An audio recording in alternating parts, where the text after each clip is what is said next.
Geopolitical tensions and big tech back in focus this week, without a doubt. If you take a look here at the S&P 500, poised to gap up pretty strongly here. We'll get to potentially why in just a minute. NASDAQ looking very similar here to the SPY. Actually, as of right now, poised to open above the highs that we saw over here on Friday. If you take a look at USO, on the other hand, you've got a gap down in USO that could come here as around, I believe, 7:30, 7:45. We start to see some reports from Iran suggesting that mediators, including Pakistan and Qatar, are proposing a return to pre-escalation positions here between the U.S. and Iran for about 10 days to revive talks between the two battling countries. Now, of course, tech also is going to be in watch. You do have earnings coming up this week for the likes of Tesla, Google, Intel, IBM, but you also have AMD with its Advancing AI event. That is going to be in focus. The same gapping up pretty heavily too. Some of these memory names that were struggling going back to last week, trying to recover at least some of their, in some cases, pretty substantial losses to start this week. As far as housekeeping goes, there's not too much to speak of for today, or really for this whole week for that matter, but at 10 a.m. you are going to get the leading index change on a month-over-month basis for June. Not usually a number that moves the market, but I'll certainly deliver it for you guys nonetheless. In the meantime, good morning, happy Monday, Sharif. How are you doing today? I'm well, Adair. Thank you for asking. Lots to talk about today, guys. DRAM in focus, as your memory names really do get a bit of a boost. I played around with Kimi K3 on the weekend, and it is pretty good. The only caveat is you got to pay, because if you try to send anything there through the free version, it just tells you we're overloaded and you never get anything back. But it is quite good, quite aggressive. And there's a story out this morning that, you know, the RAM names or Kimi's success could be quite good for these RAM names. We'll keep an eye on that. BABA already up 3 1/3, DRAM up 3 1/2. We're looking at Boeing as well, as there is, of course, the England Air Show, the Farnborough International Air Show, something to keep an eye out there. A lot of pronouncements by Boeing's new orders, as well as some delays for their 737 MAX. Of course, Hut 8 Adara ripping up here in the pre-market to the tune of 16% and 3/4. Great look there. DPZ as well, up 6 3/4 on the back of good earnings report. And hey, don't look now, but AMC, Neil, it is up 15.5%. So we'll keep an eye on some of these names, Adara. It's actually quite a solid report there for AMC. They're saying that was their best revenue and adjusted EBITDA in their entire history as a company. So interesting look there. Really quickly here, before we send you over to the guys to see what they're trading today, we'll take a look at what was traded last night. Not going to go over every name because, once again, lots of memory, lots of tech. But as you guys can see here, Micron and SanDisk in the second and third spot, respectively, for, I guess, most traded here by notional volume. You also have SK Hynix in DRAM on here, as well as the South Korea ETF. We know, of course, Samsung and SK Hynix home listing there over in South Korea. But you also have some more generic tech names like Nvidia, TQQ here, and the QQQ. So interesting look for Blue Ocean, suggesting once again that memory and chips and larger tech space were in focus heading into the session. But now, with about an hour and a half to go until the open of this session, we've got Neil and Sean here with us. Good morning, guys. Happy Monday. So yeah, good morning. Happy Monday, Spain fans. Good morning, good morning. That's for sure. Yeah. Domination. Absolute domination. As strong as the chips looked this morning was their attack and their defense. So congratulations to them.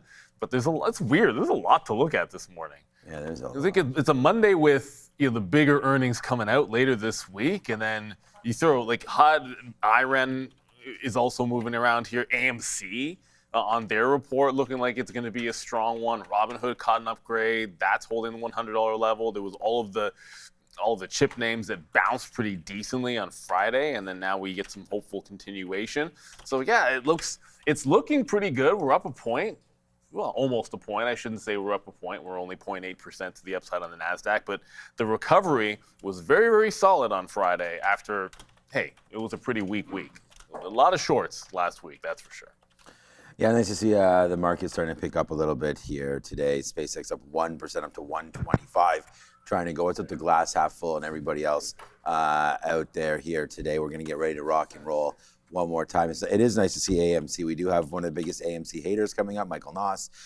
He can talk about this one. If you look at the stock, man, it's been getting crushed.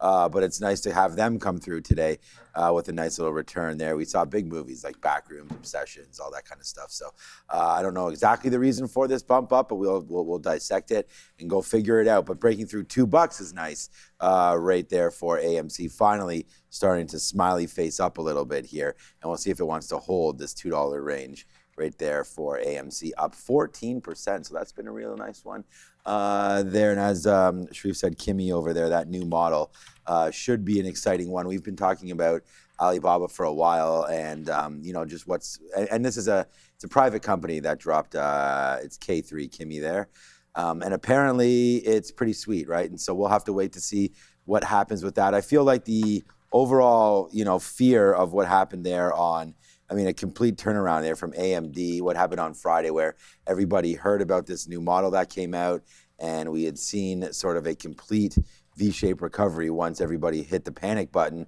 and we stopped, boom, right there, right back up to the upside. Now AMD over $500, taking out some of those key levels again. So maybe all is a little better now in the tech space than it was definitely there on Friday. And then, yeah, man, big earnings coming this week, right? We got Google, we got Intel, we got a couple names that will help us determine where this market's going. And, Google got the opposite news last week, right? Where Gemini came out and was going to be suspended for a little while there, and not coming out with their full model the way they thought it would.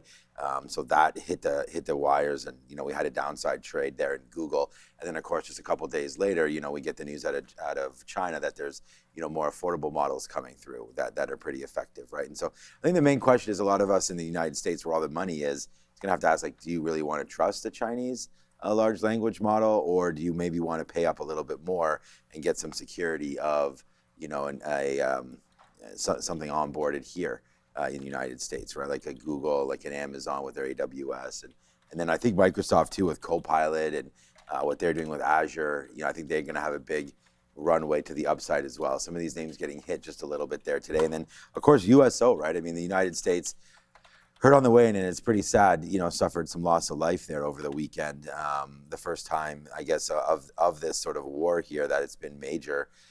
Iran hitting, different things in Jordan and all through Saudi Arabia and all this kind of stuff. So that part sucks. And there was 9 straight days now of apparently, U.S. escalation there. And, that makes sense, right? If you add this is probably 9 days right here. So oil back to the upside. Like I'd said yesterday or on Friday or Thursday, whatever, I sold out of the oil trade. So I'm out right around here. We're going to wait to see what winds up happening here. USO flat on the day. But yeah, I was saying I was driving home from, North Bay and dropping the kids off and seeing family and everything. And I was like listening to the game, and yeah, it didn't sound that exciting. So I didn't feel that bad about missing it. But I got home and I saw the last couple minutes of the extra time. If you're excited, I saw all of extra time actually. The last couple minutes of regular. The best part. Yeah, and then but it kind of sucked that they were playing a man down, because that forced basically the last 30 or 40 minutes. But it's not that he wasn't deserved. I have no idea. Spain was dominant. Yeah, actually, they were dominant the whole tournament, right? If you're excited to see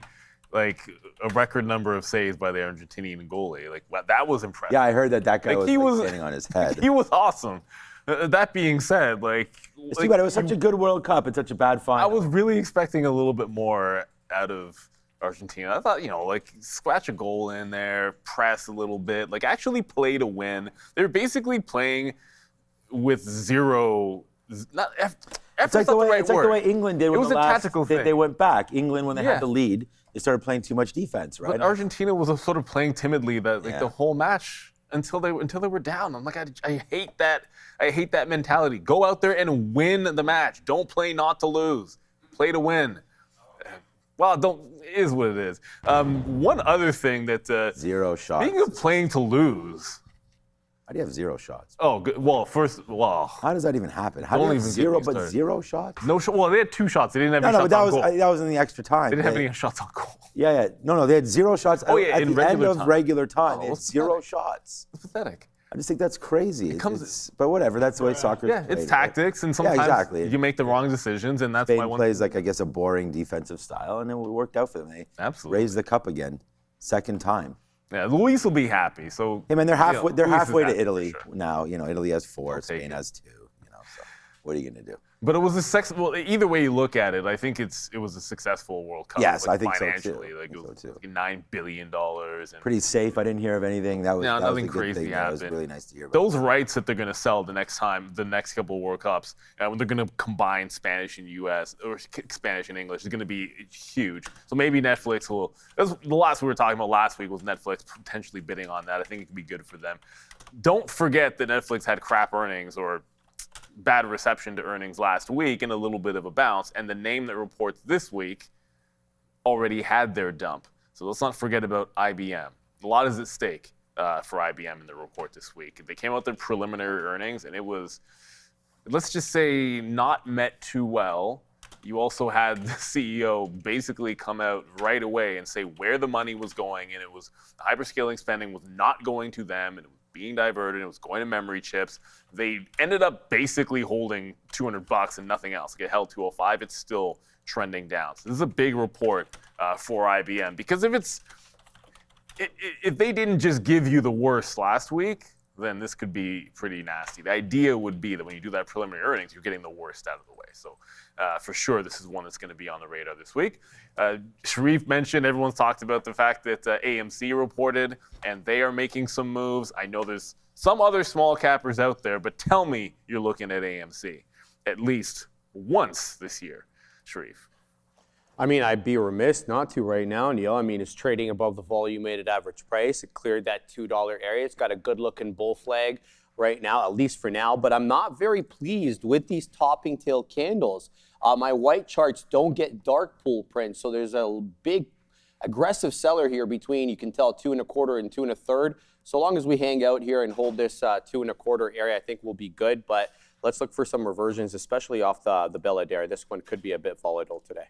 Yeah, we'll have to wait and see, because with AMC as well, with that move to the upside, it is, again, worth noting their report is pretty solid as well. Probably get to that in a minute. But in the meantime, let's talk about a name that is very much to the upside and holding quite well up here, IREN, raising its AI cloud annualized run rate revenue target for the fiscal year. Yeah, and a major contract and a revenue target announcement, $2.8 billion multi-year cloud services contract with a leading AI developer.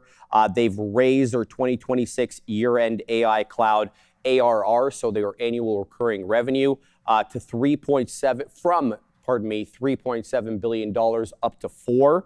It's got a growing customer base here, an active one at that. Microsoft, Nvidia, Perplexity, Figure.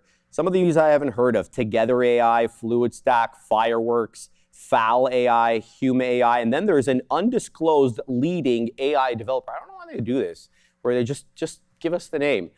Strong structural mechanics as well. They secured new customer contracts with an average weighted term of around 4 years. So this is not just short duration. These are locked in for a good amount of time. And also their customer prepayments actually accounted for 45% of their GPU spend. And we've been seeing this a lot more, where the cloud providers or their neo cloud providers are basically offloading some of their CapEx expenditures right onto their customers' hands. This is a growing thing, Adara, that I've been noticing here the last little while. Let's talk about their capacity. 3 megawatts.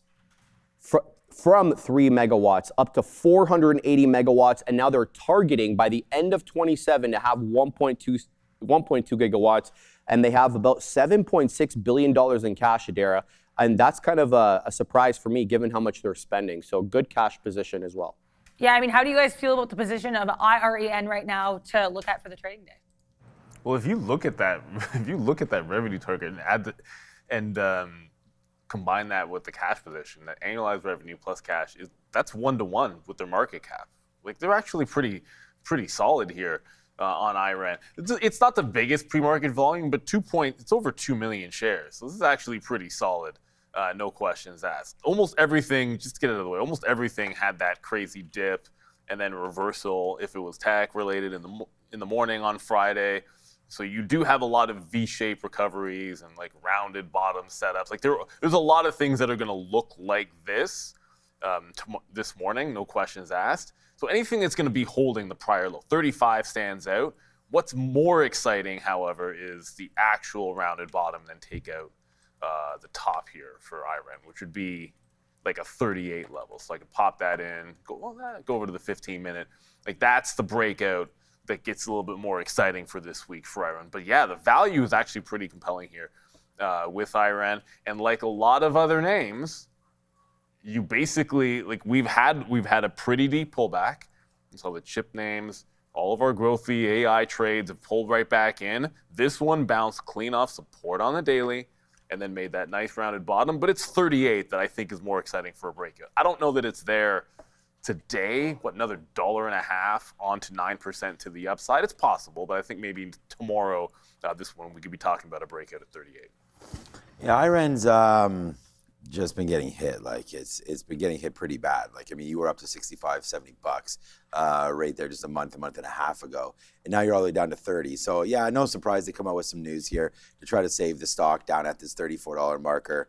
So yeah, we'll have to just wait to see. It does look like it's going to be a good pickup down here. It goes all the way back to December. You know, it's had its bumps and grinds over here. And I don't know if it's not best of breed enough for me, you know, to want to be really starting to try to bottom pick. I'm in it a little bit for, you know, a move higher, hopefully for a move higher off some of these levels. But, you know, you have that up. You have GEV up as well. I mean, you want to talk like this name's not dropped nearly as much. This is 1100 down to 1050, right? And so you're like holding, you're not even anywhere near the 200 period. IREN is like all the way down here testing, you know, some of these levels back from November, December.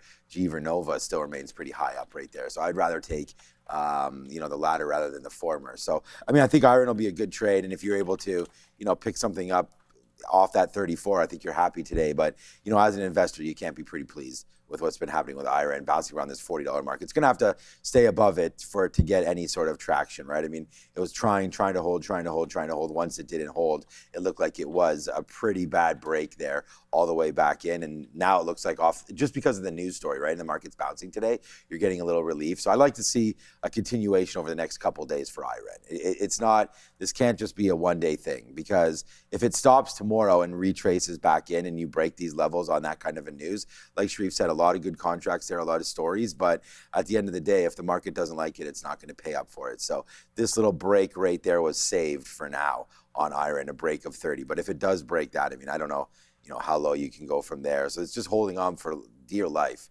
right now, IREN. I'd rather just be in stronger names. So, you know, that's something not really for me. I thought, you know, we'll talk about SpaceX, I'm sure, at some point here, but this is a good level down here at 123, it seems like. You know, we bounced off there a couple times on Friday.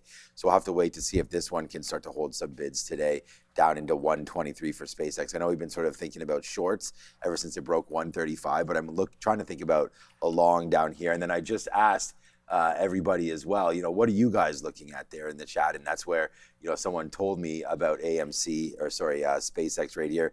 Dane likes to look at the 200 period for Hood, so we can definitely have a quick look at that to see what's going on there. Good morning, Z-Lot, and then here's a fake one for me too. So we got Robinhood on mind right now. We're gonna block this guy here because it's not me. There's about, every time I post something, there's at least 5 or 6 fake accounts that go on it. All right, Dane, let's have a quick look at Robinhood. See what's going on here. Yeah, the 200 period on the daily. Okay, so I'm seeing it. Maybe it's the 50 period. Where is the 200? Oh yeah, you're right. Look, there it is right there. So it's $100, which we really like that for the clean look as well anyways. So it's sloping down 200 still, but obviously it's sloping up 50. Most of the time you don't see 200 periods above 50 periods because it was more of a dramatic move to the downside right there for Robinhood. It got caught up with the 50 period moving average. So yeah, that looks pretty good actually around that $100 mark here for Robinhood, up 2%. And you know, with Bitcoin holding today 64.7, seems like we could get maybe a little move in Robinhood. Yeah, you might be right on that one, Dane. Let's have a quick look at Robinhood when that opens up. But looks like $99 was a pretty good, forget about all that little whoosh that happened in the first 15, 20 minutes of Friday. But yeah, this 99 area actually looking a little bit better for Robinhood than $100. But yeah, not a bad area at all. $100 there for Robinhood. And of course, whenever we talk about Robinhood, we should be talking about Webull or something like that. But I always think about SoFi. And that had, again, another problem at $20. So I think this is a short for sure in this $19 to $20 mark until we stay above it. And right now, SoFi is hovering around its 50 period moving average. So yeah, I do have AMC on my mind. There's lots to talk about here with AMC, and I'm sure we could talk about that. I mean, Michael Noss won't like it, but we could mention it to him. But there's the break up above now 17% and trying to go again, AMC. The kids are gone, so I was thinking about going to go see some Obsession with the wife tonight. So we'll be probably going over to AMC and doing the VIP situation there, and you know, not Backrooms. Yeah, I've already seen Backrooms. Yeah, so saw that with my 14-year-old. That was now his favorite movie apparently. But AMC, yeah, nice move to the high side right there. I think Obsession gets higher ratings than Backrooms. That's what I've heard. Not the Odyssey though. The Odyssey's hot. The Odyssey is the most polarizing thing out there because it feels like there's tons of people who are like, this is like terrible. Oh, really? Okay. Absolute Okay. trash. Joe didn't and then like there's the other side. It's like, oh, it's another Christopher Nolan epic. So. Oh. He could only watch the first 4 minutes. Joe's saying he watched the first 4 minutes. That seems like that's hard to make a judgment call on a Can't movie say for something- 4 minutes, Joe. It's a Christopher Nolan film. You can't judge it after 4 minutes, man. That's I never watched Oppenheimer, and that's a great. Christopher Nolan one. I heard that was a little mixed. It wasn't his best. That one, That so- wasn't his best movie. Yeah, so- easily. Like if I don't like these long movies. Is Odyssey a long movie? it's every Christopher so Nolan that's- film is 3 hours long. I can't You stand know it. going into Cannot. it that issue is going to be 3 hours long. I can't do that anymore. I don't have enough. I don't have enough brain power and mind focus for that. No way. Hopefully, Obsession's less than that. I should look that up I before wouldn't. I say that. It's a horror. Yeah, that's right a now low it's budget. one of those low budget horror movies. Yeah. So we're trying to see that. Let us know in the chat what you guys see any movies there. Odyssey is supposed to be pretty hot there. Zendaya. We I just had think, one is on it. person say the Odyssey is great.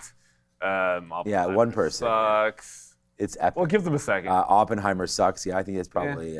We'll see. That's probably close to. Toy Story 5. Toy Story 5 might be a good one. Actually, too. yeah. I don't have the kids with me now, so 2.5 hours long. Yeah, is Odyssey. Anyways, we had I haven't seen it, so we saw Joe has seen Odyssey, or at least the first Has he, 4 though? minutes. If Joe would take a call on Odyssey, I think he would have definitely looked for puts. I think clearly. on Odyssey right there. But all right, let's go over to Joe and figure out what he's looking at here in the options market. Oh, that's all right, man. We can figure it out later. Yeah, guys, you know what? It was a little bit of a struggle for me to watch the Odyssey. 4 minutes in, decided to turn it off. For me personally, 8:24, the back rooms definitely surpasses Obsession movie. So, all right, guys, let's take a look at some of the options activity from Friday's session. Now, we're going to have some contracts that are going to be expiring today, guys, the 20th. Open interest at the $650 marker here on META, with the catalyst stepping in on Friday afternoon. $10 billion deal with Anthropic to provide some compute power. Now at the $650 marker, we have 14,000 contracts open and closed on yesterday's session. And then moving forward, we're going to be looking at DRAM here, guys. This $60 marker, it's an out-the-money contract, but volume around 6,200 and open interest around 4,800, all right? Now, as for IBIT, volume 17,800 contracts open and closed on Friday's session, but there's still a substantial amount of open interest at this $37.50 marker, all right? This is going to be expiring on the 20th as well. This can come as a potential resistance zone for Bitcoin. It's the Bitcoin ETF, I should say, IBIT. Moving forward, let's take a look at some of the put activity, guys. $380 here on Tesla. We got dual Elon here, Sharif. Strike price 380. Volume 18,700 contracts open and closed on Friday session, but we're still sitting around 2,700 current open contracts. Now, as for SpaceX, guys, this $124 strike price, nothing substantial from an open interest standpoint or volume standpoint. So what we were seeing before at that 135 and the 125 marker seems to be lifted. I'm going to be looking after the open to see if that's rolled over. And then what I'm really going to be keeping my focus on is that $100 strike price, because just after that 135 was breached, that's where that next step in the most amount of gamma exposure was at that $100 strike on SPCX. Let's keep an eye out for these levels. Send it back to the guys.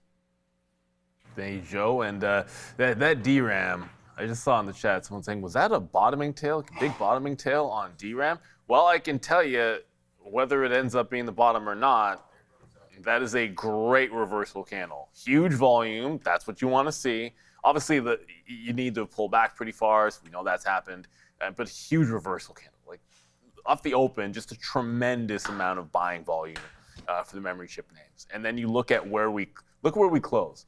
Like just above 50, it was like 52.72, but double barrel close support at $52. You have support there in the morning, so that's a good level to work off of today on DRAM. Going to be looking long off of there, and then you go to what's under the hood, because obviously it does really matter. SK Hynix, kind of a similar story. Lit grabbed the actual low, so it broke the low from the issue, which was about 149, and got to 46. Complete recovery. It held some higher lows as well, so you're going to be looking for recovery in some of the memory chip names after that strength that was shown off of the open. So you like bottoming tail reversal candles. They're not gospel, but the volume was 100% there on DRAM on Friday to make that bit of a low. So yeah, going to be looking for some longs there, despite the fact there were shorts pretty much all week. So looking like a pretty decent start. We know there's going to be a lot of volatility in this space, especially this week, knowing that we're going to get at least one of the hyperscalers, a big one with Alphabet. Intel should be a pretty good report as well. So yeah, there's a lot at stake, but they're the place to be. You know there's going to be movement on SpaceX. You know there's going to be movement and activity on DRAM. Whether you like trading SK Hynix, DRAM, Micron, it doesn't really make a difference. That's the place to be. So if you're not interested in AMC, you got plenty else to look at. Yeah, we have right here Netflix. I think is something to. Why isn't my 5-minute chart loading? I don't know why. But right into here, I was looking at Netflix up here at 69.50. I mean, they had, oh, there it comes. There's the chart. They did have a earnings report, obviously last week. Gets hit right there on the Thursday. Tries to rebound there a little bit on Friday. Does not get above 69.50. Today trading underneath that level, 68.50. So I was looking somewhere up here for Netflix, maybe as a short until we break through $70. I mean, just an easy kind of psychological level. It was that same kind of level. I mean, look, it was 71.35 or something like that was the low, maybe 71 flat, something like that. So, looking to see if we can get back above $90 on a day 2 play here for Netflix, possibly day 3 could get that rebound. So we'll see if it still stays underneath $70 today for NFLX, another name that, again, had a report, didn't really recover, like there it is right there on Thursday evening, had all day Friday to try to get back up. It did a nice job of bouncing off that $65 early when the whole market was crashing, but then we didn't get above right into here. So I'm looking at this as maybe a potential idea there for Netflix, going short underneath 69. Basically, and then using either using 69.50 as our stop, or just using that as an area to maybe average in, and then see if it wants to really go and give it 50 more cents. So I think Netflix is a good trade idea. I was asking people, for some of their ideas. This is an idea right there. Netflix on the bump back up through 69.50. So decent opportunity there to have a look at a key level from Friday based on something that should move around. We did get IBMs, and we talked about that. That's day 3 or 4 now on IBM. So, a bounce back on that stock is probably in the cards. We did have, obviously, a nice rebound again. You're going to see a lot of names that went that way. Here it is on, actually, this was a different one on Friday, wasn't it? Was that Friday? Yeah, wow. Okay, so IBM didn't even actually take that move down like the rest of the names did. It took it a little later in the day there on Friday. So yeah, this is a little disturbing that we're still looking like highs, and then all the way back in again. Actually looking to crack through 210 here on the downside is IBM not looking great today. Today when the market's up 1%, I'm not looking for names that are down like 1%, unless you're trying to really play for that short again. Oh, that's bananas, Randy, over there. Thank you for the food. Are they though? Apples or oranges or whatever those are in the back there. Okay, we are ready for Michael Noss, so let's go get his take on his stock that I'm sure he's invested a lot of money in, AMC. Clearly. Yeah, we have something to talk about here with Michael that's not AMC, but I guess we'll start here with good morning, Michael Noss. How are you doing today? How was your weekend? My weekend was fantastic, and no, I'm certainly not invested in AMC, but congrats for, I guess, anyone who's in for now. Yeah, fair enough. Well said. Let's get right here into this natural gas discussion. The sector very much still on watch, still in play. What are your thoughts here on this space? Let's get right into it. Yeah, so first, when I always talk about natural gas, I like to remind people it's the widowmaker, and they call it the widowmaker for a reason, which is that when you're trading natural gas, it's not like you're trading gold or oil or something where, a 10% move is a big deal. This thing, I've seen it get, cut in half overnight and rip and double and all of that. So yes, it's a commodity, but it's a really spicy commodity. So make sure you're trading it a little bit more like a biotech company or something like that when it comes to sizing, right? That's why they call it the widowmaker. So first slide is just showing, I've talked about the commitment of traders data a few times here, and this particular one, we're talking about always the large speculators, but just a quick summary for anyone who hasn't heard kind of my rant about this before, but if you ever trade futures, your broker once a week reports to the government all of the positioning of net of their clients, right? Are all their clients long or short, or what is the net positioning of those people? And then it splits it out into three sides, right? A small speculator would be people like us. We don't really matter too much, to be honest. The large speculators are hedge funds, large institutions, things like that. And then commercials are the people who actually hedge with the product. So for natural gas, for example, it'd be natural gas producers, it'd be pipeline runners. And generally speaking, the large speculators are considered the wrong money. You can track out through history. They are generally very short when there's some sort of bottom about to come in, things are going to rip, and they're very long right near the top because these guys are just chasing the trend over and over and over again. So the fact that they are wrong so frequently leads a little bit of an edge that when everybody is kind of too weighted to the one side of the boat, maybe there's a trade you can take on the other side. So I think of this kind of just like short squeezes in stocks. You need a couple things to happen. You need everyone to be short the stock, and then you need the stock to do something really good that makes it pop. So that's kind of what we're looking for. So this next slide is just a little indicator that I bought, and this is a system that I'm building. It's not done yet, but I'm showing you guys along here on the process of basically building an RSI or some sort of oscillator based off of this data and looking for when everybody is short, I'm going to be looking to buy based off technical patterns. And when everyone is long, I'm going to be looking to short based off of technical patterns. So the two things, again, have to line up. Everyone has to be short, and there has to be an interesting technical pattern on the chart. And then I take a trade when one of those happens. The next line down is just the equity curve so far. And you can see, not done yet, not the greatest, but it goes up and to the right, and it makes money for long periods of time there. You can see almost like 10 years 10 years where there was kind of no action, and then little bursts of action there. So obviously not a completed strategy, but one that's interesting, and again, at least makes money in the long run. So if you combine it with other strategies, it's interesting to me there. Just wanted to show that, this isn't some sort of holy grail. I don't have some magic crystal ball here or anything. And this next slide, I think, shows that very well, where this strategy has about a 33% win rate across 2,000 trades. That doesn't mean it's a losing strategy. It still makes money. The profit factor is 1.2, which means it still makes money. But just so you know, you're wrong more often than you're right. And that's just all to prime people. With this trade I'm going to put out, I know that I'm going to be wrong more often than I'm right. But if I continue with diligent risk management en masse over a lot of trades, I'll end up hopefully doing okay if the system holds. So the next chart is just the results. Here's everything. We're going to talk specifically on natural gas, but there's a couple things that are in this kind of everybody is short or everybody's long. So if you just wanted to look at that, you can see it here. It's interesting that everybody seems to be short, the pound and euro, which essentially means that they're long the dollar. And, some of these other things, if you're interested, everyone seems to be long Bitcoin and the Dow Jones, some interesting names there, but nothing really that stood out to me from the technical side of things, which is this next chart. So there's two technical entries when I see that the boat is loaded one side or the other. One is kind of a failed breakdown, which we actually saw on Thursday on natural gas. It undercut that 20-day low and then rallied back up and gapped up the next day. That's interesting to me because that kind of trapping in maybe some more short sellers, maybe the people who are short are using that to cover their position, which could ignite this long trade, that or a kind of bullish engulfing candle. So those are the two kind of trades to potentially, or two things that I could see to potentially take a trade. So next chart here is just a little zoomed out version.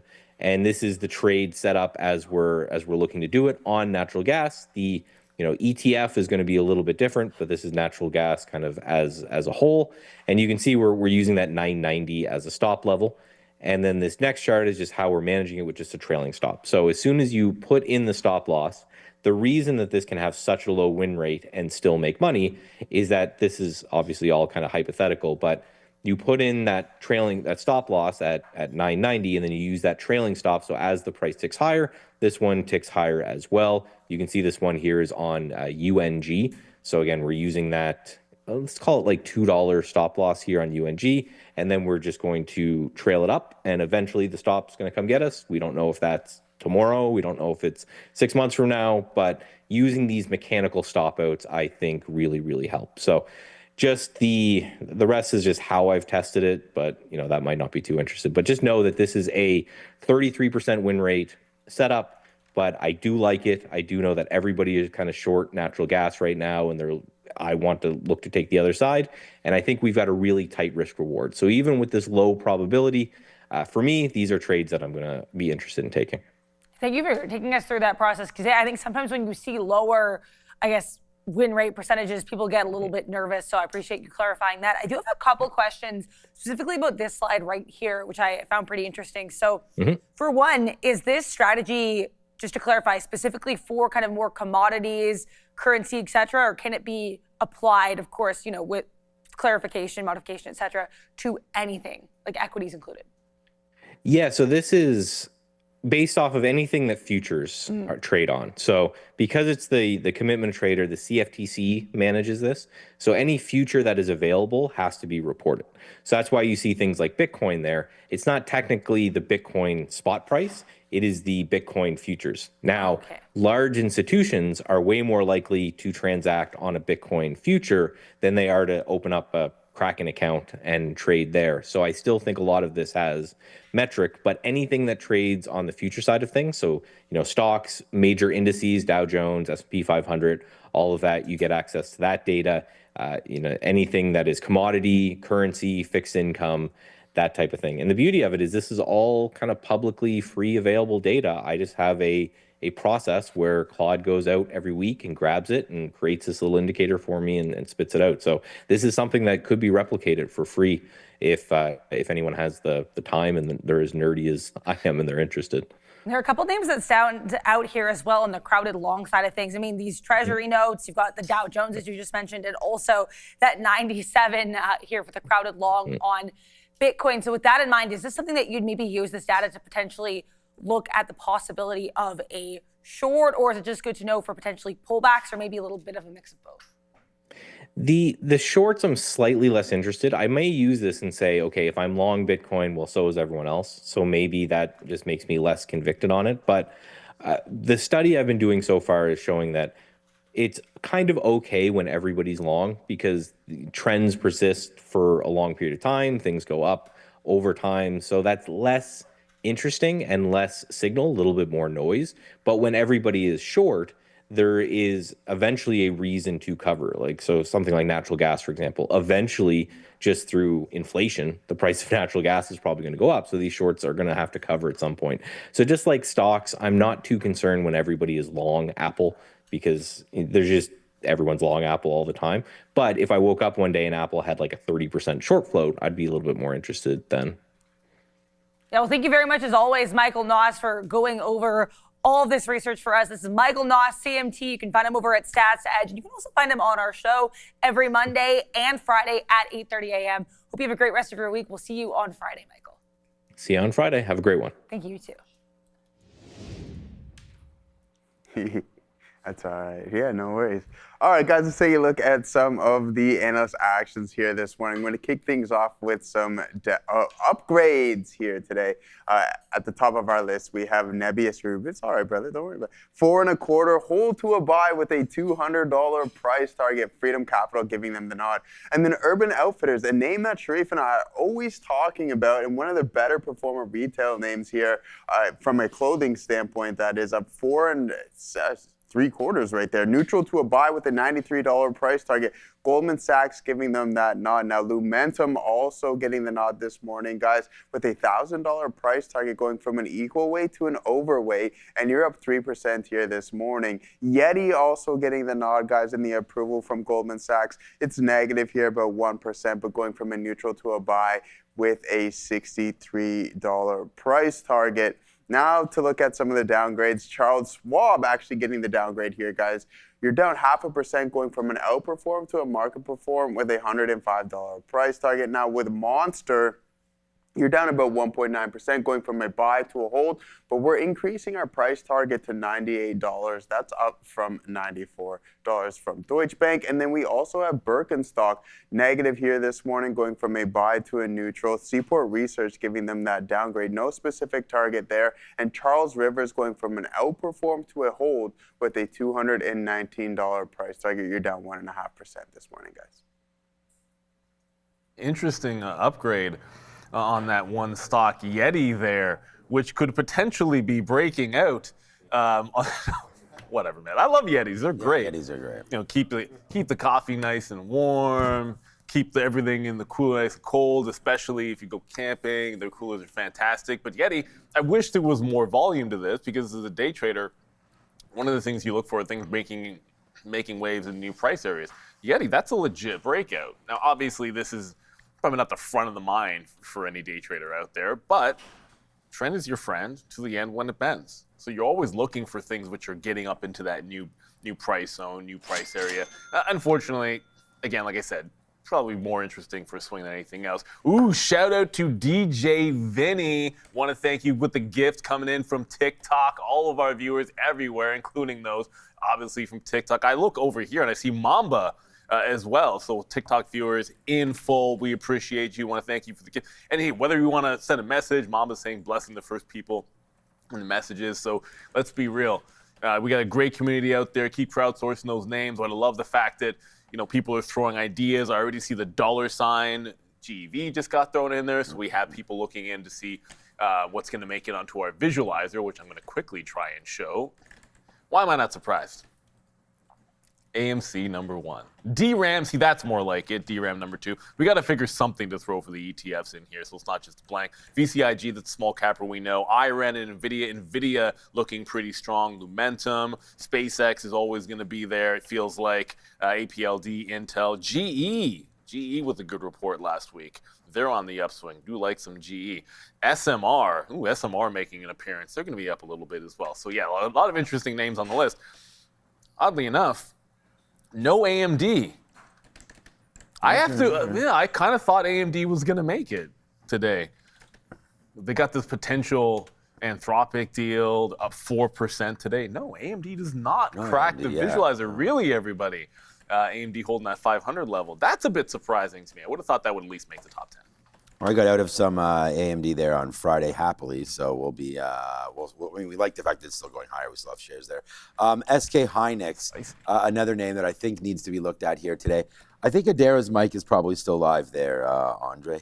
You just hear about 1 million typings per minute. That's how I know it's Adara. But up there, 160. It's funny, like now I just know exactly whose mic is pretty much on or off at all times based on the actions. But thanks, Andre.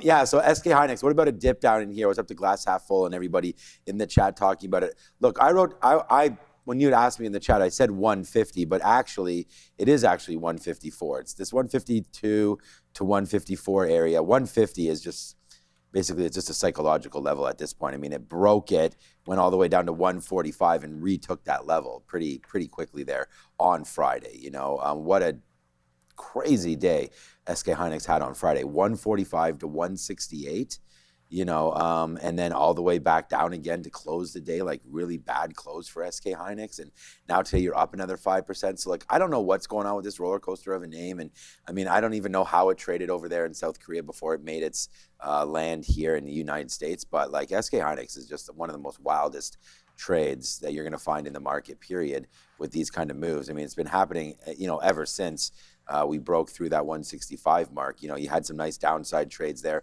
on Wednesday. Then again, it started to, like I said there on Friday, was bleeding down, broke that 150, which was the IPO. Look was 149, and then all the way back up through 167 again. So I'm just looking at this area. If we do take, I mean, I don't know what the open's going to bring. I mean, on Friday, we went 152 down to 145. We went down $7. So if we start to sort of trend back in, 154 is probably a little too low. But yeah, into here, 155, into 153, this kind of a trade, if we do get a dip down for SK Hynix, you mentioned AMD, but I kind of like this name here, up 5% today. It's also a short is looking decent, but you got some protection down here, even on the daily. We don't have too much memory on this stock yet. It's been around about a week and a bit. So you're going to look to see what SK Hynix can do around this 154 mark if we do get down there. And I don't want to write off the fact that it may get there. So just be patient with SKHY today. I've got on here SpaceX. I like what Michael Noss, that's like the one guy it's always Michael Noss. It can never be Michael or anything like that. A little bit of a hold here on IBIT. IBIT, again, a real strong day on Friday. So we'll see if IBIT can hold some of Friday's closing prices if we do get a dip down. And, we may not get that, but we've nailed IBIT many, many times. And sometimes, we get out with a little bit too much conviction where we get out. Sometimes we got to hold it just a little bit against us and see if it can stretch some of the limits. So, watch out for a 36 hold. Really, it's 36.25 down here, sort of as the low. So we'll see if IBIT makes its way back in right here.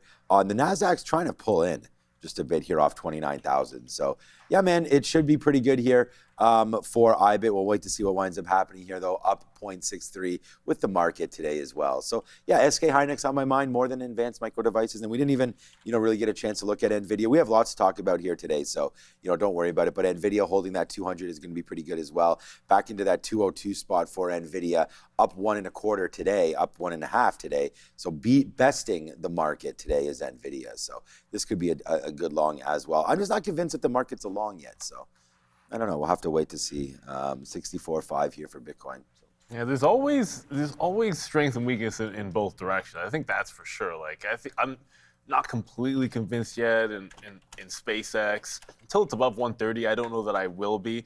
I'm not completely convinced when it comes to SLV, like silver, which is gapped up. Like look at the downtrend in some of the metals, right? Like does that look convincing? Maybe a bit of a rounded bottom, but I kind of already look at when you have the bottom, the absolute bottom of a range of something, and you get that wipeout, and then look at first resistance up here at 52. What did we do? We spiked into 52 this morning and then faded it on SLV. So yeah, there's some things that are up that are not entirely convincing just yet. And I want to shout out in the chat, that's Moy IWA Caleb.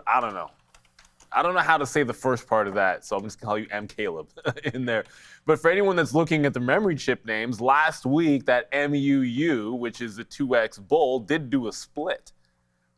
So that's now trading in like the $29-$30 range. So it makes it a little bit more, if you weren't looking at Micron or you weren't looking at MUU because it was it's too pricey to trade, this one's now $29.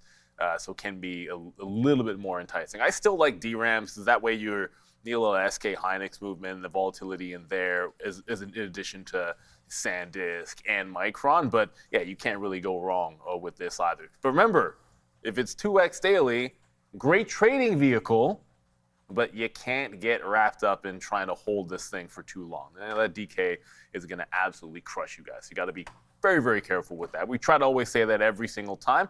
Not everybody's going to know about that, but it's pretty important. Already a little bit of a pullback here as we're literally looking at it. The NASDAQ's not doing much, but yeah, a bit of a dip there in MU. I see the same thing happening over in DRAM. Not too much, but still looking pretty good. I think the 52 for me in DRAM is where I'm going to look on those memory names. Still about 15 minutes to go till 9. Not a lot in the early look imbalances just yet to start the week. Not expecting to see anything too crazy there. It is going to be more about the earnings and a very light day. Like there's pretty much nothing when it comes to economic data. So remember, there were some big names last week that did have their earnings catalyst. I know Netflix isn't going to be the front of the mind for anybody, but that's a big report. IBM, it's not going to be at the front of mind because they haven't reported yet, but they had the preliminary earnings. That's going to be a big one as well. So those are a couple of names that you got to pay attention to. And while I'm here, right back at, if you like VWAP on small cappers, well, now's your chance to get AMC almost exactly at the volume weighted average price. So this one, like about 17% to the upside. Again, strong quarter and report for them. But if it doesn't hold VWAP at the open, there's going to be a lot of people that are probably looking to short this sucker, as there usually are, Sharif. We'll be keeping a look at that. I'll probably reach out to you during the midday, find out how much locates are going to cost me. But yeah, as long as it's trading above the volume weighted average price, I'll be looking for bounces there. As Adair mentioned, really good report. I want to talk here about a couple names that I'm sure our chat usually talks about quite a lot, both of which have interesting stories and our moves. We'll start you off here with CoreWeave. CRWV in focus here. Decent pre-market move. Give A, reiterating a buy rating and $140 price target on the stock. You know what, Adair? There wasn't really much here other than the commentary that really caught my attention. Kept the same rating, kept the same price target, but they did have some commentary here on CapEx and how much they expect CapEx to be for CoreWeave. So $29 billion was the projection for full year 2026 by the bank. They're boosting that now to $34 billion. They also expect 2026 operating margins to be slightly below consensus. They're believing about 2.4%. The street was looking for about 2.8. However, margins are projected to scale sequentially. Listen to this, Adara. 1% in Q1, 14.6% in Q4. And what they're saying is it's going to be driven by strong operating leverage. Well, how come? What's going on there? Well, they've got a lot of new power coming online. So they're going to be able to, fire up those GPUs that have been sitting there dormant. It is a big bottleneck right now, energy that is. They also, B of A that is, downplayed the recent market anxieties regarding competition from SpaceX and Meta, throwing their hat into the NeoCloud ring. They say, look, demand right now far outstripping supply, needn't worry in the short term. Yeah, and we'll also mention here one of the names that you just alluded to in that B of A note on CoreWeave, SpaceX, SPCX, I mean, part of the overall space sector. We had a catalyst here with the U.S. Air Force increasing the contract ceiling, but we also had Elon Musk and company announcing a new date for that Starship launch. Fingers crossed, July 23rd. We're going to be keeping an eye out on that. That is for the upcoming Flight 13. But as we talked about last week, to me, obviously, Starship, super important for the long-term viability of the company. But the payload that's supposed to be making its way onto Flight 13, to me, at least, is more important in the short to intermediate term. What am I talking about? Well, they're throwing out these sort of pseudo data centers onto Starship that's supposed to be testing out the viability of putting data centers into space. It's kind of like the first step to finding out exactly what they need to get done. So I'm super excited here, Dara. Let's see if they can make it through this time.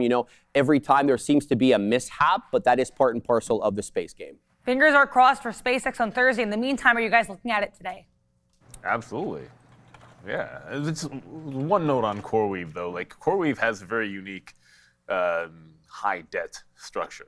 They're 60 to 70% debt relative to market cap, which is incredibly unique. It's pretty large. So I think they were kind of at the epicenter of the whole, well, if CapEx spending goes away, they're one at the top of the list that could be in a world of hurt.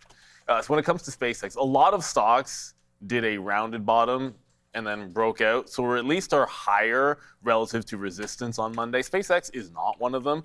The other thing that stands out, we got that story on Friday. I mean, it was more of, hey, a bunch of companies are vying for some government contracts, and because SpaceX was mentioned, they got a big bump, and then you had Elon Musk saying they're worth more than the planet Earth, and that caused this very real spike. It rejected Thursday's lows in the 130 range. And because we're beneath that and we're beneath the open range top of 128, those are two good levels. Because we haven't broken out yet, it's 128, 130 want to look short. And if we're breaking out above, say, 131, then you've got that rounded bottom breakout here in SpaceX. But until then, going to still look for it to press lower, 128, 130, looking for some fade trades on SpaceX. Yeah, CoreWeave for me, that's a scary aspect of that company for sure. It just puts a little bit more risk on them in the short term.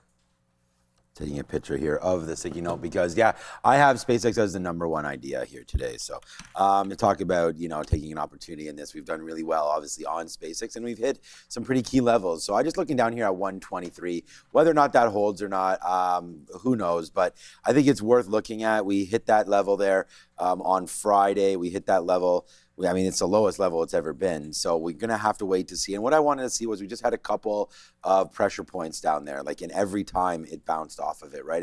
Like I said, right there off the open, there's a lot of stocks got crushed. I don't necessarily want to look at 122. It's this little rebound play there, down to 123 there, down to 123, and a little bit of a spike down there on that movement with some high level of volume there on a wick bottom there at 122.80. Then we came back again, and this is all heading into that big movement that we saw on Friday where we had that report that we were just talking about there, as more compute power, selling some to the Pentagon and all this kind of stuff. So, but yeah, anyways, both of these volume profiles there at the end of the day, both wicked off of 123 quite nicely. So I think for me, we'll be able to execute against it if it does come back in. And hey, look, if it doesn't and it really gets going, I do think you want to look at maybe like a 127 type of breakout, right? I mean, it started to go. I remember when this happened, we punched out of our trade, first of all, as we were short. So we punched out here at 126, 127, went long, then got caught up on the long up there. Then we tried to average it back and got caught up on the long up there. Then we tried to average it back in at volume weighted average price,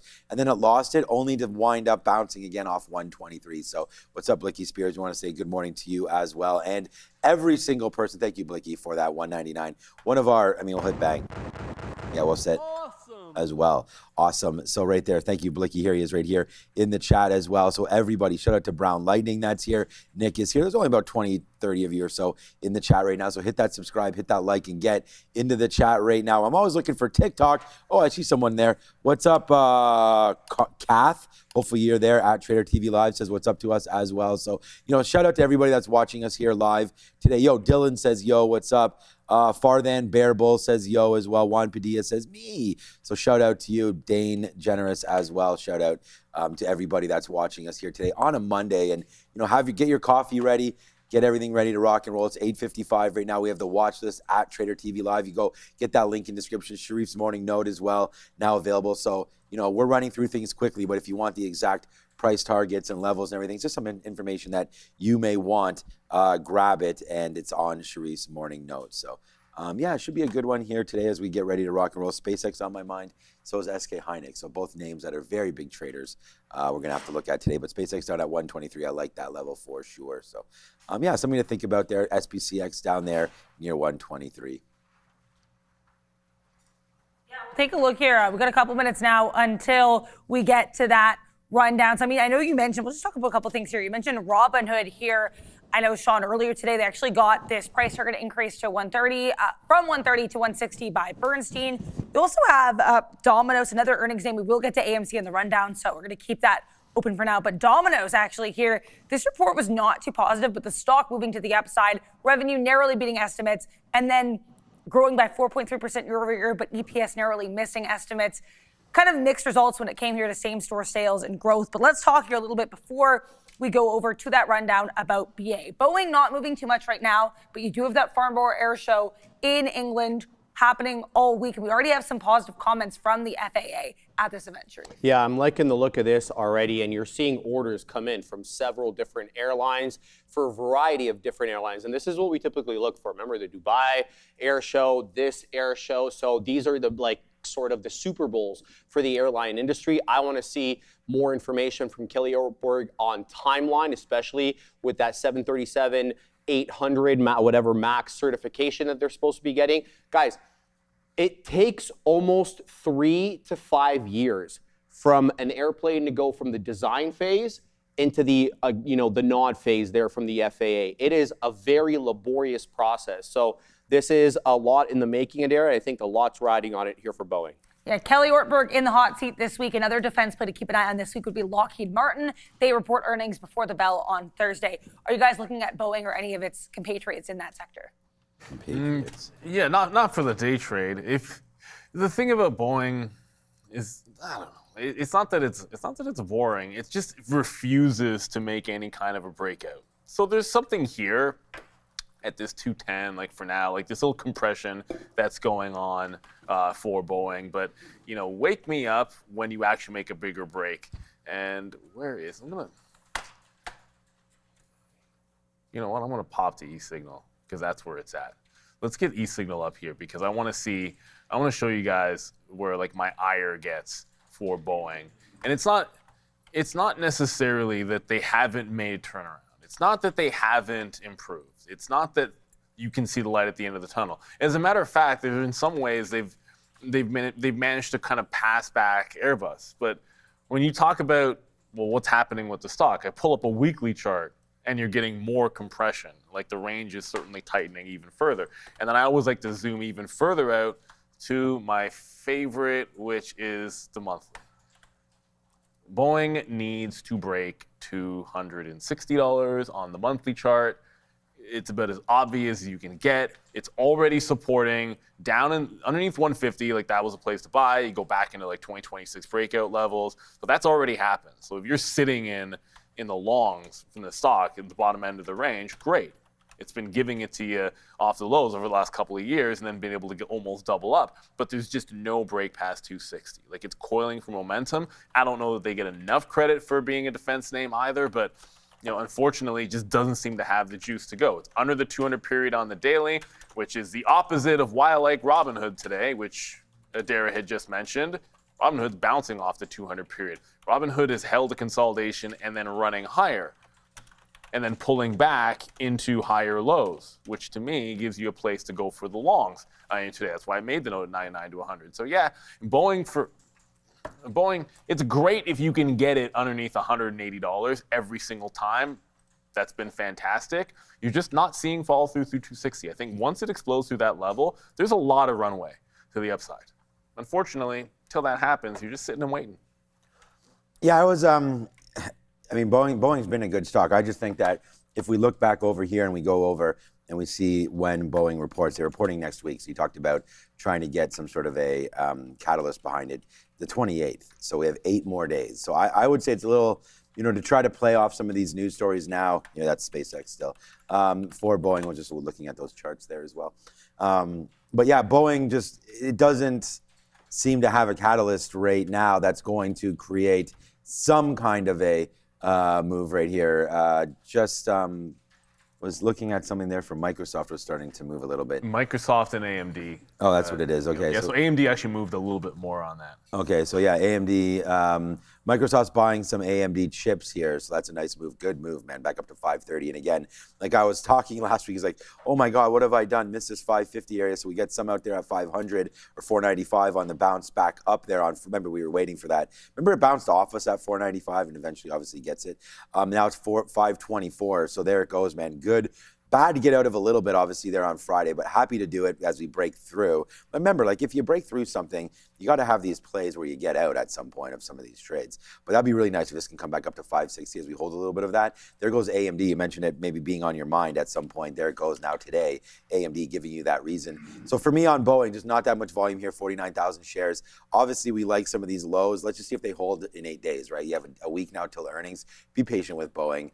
It can give you some great buy opportunities. And when you're in a monopoly like they are, for these planes, and they also have NASA contracts and all that kind of stuff. So I think Boeing does make some moves higher here. So we'll have to watch it over the next little while. But hey, to try to judge what's going to happen before earnings is kind of a losing game. And we also do know that there's still a lot of pressure from China right now, especially Trump last week kind of threw shade on China, obviously with the elections and things like that. So Boeing, one of their biggest customers over there in China. So you're looking for those big orders. Will they get them? Maybe they won't, after all. And I know they have a backlog a little bit there in Boeing, but yeah, not a name that I'm super interested in.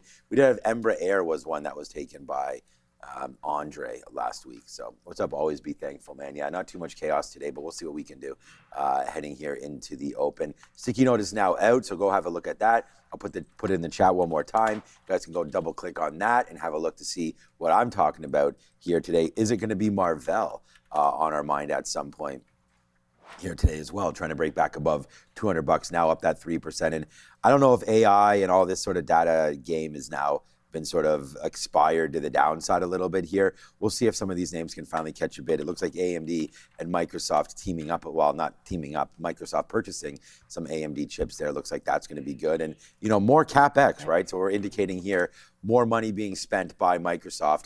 So yeah, down we go on Microsoft, a name that I put into that challenge that we had there on Friday. So I guess we're long sometime around 390, 495. And then Google also planning a new chip as well. So there goes Google's move back up through 350. We like some Google in the account as well. That went in on Friday at 345. So that's starting to go up 1% here.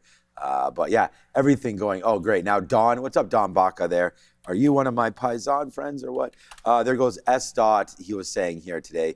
Yeah, wow, another 30%. Every day, it seems like S. is up or down 20 or 30%. I mean, just bang, bang, bang. Like, talk about complete recovery there off the 25 or off the 50 period moving average as it goes higher and higher and higher. S. moving around here today. So Yeah, that's a violent one. Good luck. It does go down as fast as it goes up. Just keep that in mind with S-Dot. We're going to go right on into it. It's past 9 o'clock. Hey, our free watch list is out there. We're going to go over it right now. Maybe talk a little futures first, Sharif. Ooh. Let's go S-Dot. Stay above VWAP, baby. 743.25 is where we closed out on Friday, guys. On the SPY, we're above it right now. Above 745, actually. 746.5. We're up 0.44. And it looks like we defended quite well yet again. That 740 level as we continue to range, guys. I mean, like, look at this range we've been locked into since the beginning of June. We're going to have to keep an eye on this range, but good. Thankfully, we are putting in some higher lows. Maybe eventually we'll get that decisive 755 flat top break that we've been waiting for a while. So in any event, 750 as resistance, Adara, 745 as support. Lots of stories to talk about this morning, and I feel like they keep coming in every second. But if you want to look at what was on watch heading into that 8 a.m. start to the show, you can check out our free Trader TV Live watch list. The link is in our description. It's also available on your screen right here because there's a lot to talk about, a lot moving in the market. And this list, which is, again, free, can help you figure out what to look at. You can see this headline on the screen. I just put it on because we just got it coming in here.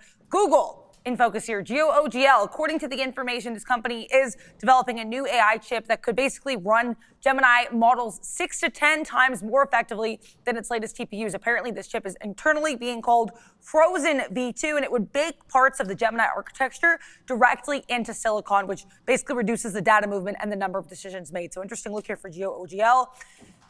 We'll get more into that AMD story in a minute here as well, but in case you missed it, AMD and Microsoft basically partnering up here. They announced it expanded strategic partnership with Microsoft, which includes AMD GPUs, CPUs, networking, and software with Microsoft's cloud, specifically, of course, Microsoft Azure. But let's get into what we're talking about first on the rundown with all these stories in mind. Tesla, Intel, IBM, Google, what do these names have in common? They're all reporting earnings this week. It is a big one for tech earnings. Absolutely. Let's start with Tesla. Wednesday, the 22nd, is when we're expecting earnings. And while the mainstream media will focus, of course, on the delivery numbers, here's what I'm focusing on. I'm looking for regulatory credits. These things are 100% profit, and they can try to keep the company afloat with a positive EPS as the vehicle margins continue to contract and as vehicle sales stagnate or, move up a little bit here. And then, of course, we have to mention their energy contribution, their storage business, megapacks, as we call them, quietly scaling. We're talking about megapack deployments, really boosting margins that could help with the auto sector. So that's something that I'll be keeping an eye on there. With respect to Google, they're also Wednesday on the 22nd after the bell. And, of course, we'll be looking at YouTube. Of course, we'll be looking at search dominance. But I want to know about their cloud backlog, Adara. $460 billion cloud backlog. The core metric here is how quickly the velocity of conversion can be from backlog into actual revenue. I want more information about that. How about the power grid, right? They want 35 gigawatts of AI data centers by 2028. Well, they're going to need a lot of power to do that. So I want information about that. And then let's talk a little Intel here. 18A node, Adara, in reports internally are saying that the yields have increased markedly from 65% on the wafer to 85%. That's not a small feat. That's big. And then, of course, we got the report last week about they're going to use ASML's NA EUV machine. I want more information about that, as well as, what the real world execution metrics are going to look like for Intel. Yeah, keep an eye here on these earnings plays heading into the week. Are you guys looking at any of these tech names? Well, it got to be. I think for sure. I mean, like DRAM's going to be on my mind, and SpaceX, maybe not Tesla, but just for a quick second on Alphabet. As Shree said, the market's going to care about data center and CapEx. Absolutely. But any press to the downside, it's everything else that gives you a little bit of a moat, that gives you that support line, I think for sure. It's the value that they have to be able to generate cash even with all of the spending. So anything that tests the 200 period this week, I think is going to be a big spot at the 330. You just had the story of them buying or making a new chip, or the new chip coming out. That just took it through the 350 level. I think the chance, this had a nice double bottom off 342. I think the chance for test prior support after failing a 350 break, I don't think I like that as much. For an Alphabet. I think that makes it look pretty weak if it fails this 350 level. And it's not one of the stocks that was able to do that reversal and get back above that Thursday close price where a lot of things were dumping into. So I think that actually sets something up for continuation. As long as it can get, if it needs to get above 356, that'll be a little bit more interesting. Intel, obviously they're going to be reporting this week as well. This looks a little bit more constructive with like that wipeout bottom and that break high. But guess what? It's still underneath. It's still underneath that $100 level. So this is kind of an obvious one. If it's not closing candles above the 100 level, then I don't want that break on Intel. This is why I'm looking more at DRAM. It just feels like that one is going to move a bit more for the chip names, but Intel would be the backup. If it's a complete breakout day and I don't have DRAM, then I want to look at that 100 on Intel. Thank you, Tisha Perkins, for the super chat. $9.99. BIYA room to $9.10 and then $12.90. So, well, those are two big moves because this stock is under $8 right now. So there you go, big time gapper here. Let's see what we got with BAYA, Baya International. I just want to make sure we get some details on this if we can, because to me sometimes it's about the float more than it is the short float. 2.7 float, that's pretty small. So it's a pretty decently small float here for Baya. Not a big time short float either. And don't really have a story for it this morning. Interesting, and there is a story from last week on Friday and last week, but nothing too crazy today. So just keep in mind there might not be a particular catalyst this morning, but volume is volume, and that is a big gap to the upside. Small float does mean implicitly that it can squeeze, even without a bunch of it being short.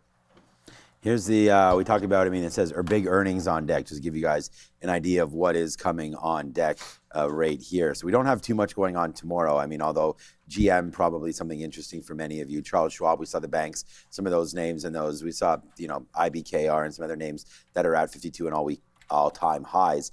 And then Alaska Airlines, but Schwab, 3M, Allies. So there's not much going on there, but it's really starts to kick off here, even on the pre-market starting on Wednesday with GE Vernova, AT&T coming through as well. Is that Philip Morris maybe? Tesla, Southwest coming in as well. IBM, the big name that we're looking for, and then Google. So, most of these names going to be moving around, and then you get Intel coming right again on Thursday, some big movers happening right there.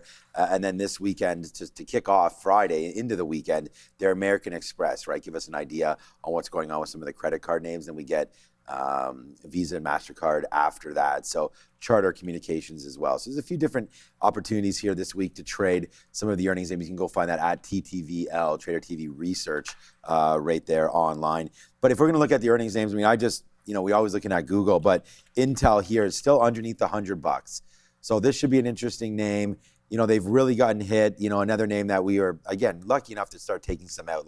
Just like an AMD, when things get too extended and it looks like there's a top, I think you guys stick to some of your rules there and just get some out. And if you look back and it's the wrong play, maybe like an AMD, it is what it is, because this can always happen again. And we're just going to try to hope that heading into earnings, Intel can find its footing, because it lost this $100 level and did not hold this 98 level that was right here. And that's what we're trying to deal with right now.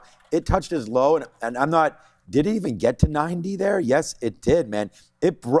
That's crazy. It was a $140 high 2 months ago, touches $90 on Friday. So just goes to show you, when there's panic, they have no problem selling these names off, but at the same time, when they figure that they have it wrong, they buy it right back up. So Intel is going to be one of those names that you're going to have to look at ahead of earnings. And I would, again, hard to trade it, heading into Wednesday. I would kind of let it settle down and wait to see what happens on Wednesday. We've seen some big, huge reports and names go the complete opposite way. So I would say Intel's really key to sort of drive the rest of this market. Forget about Google, forget about it, honestly. Google's went up and down 10% on their earnings many times.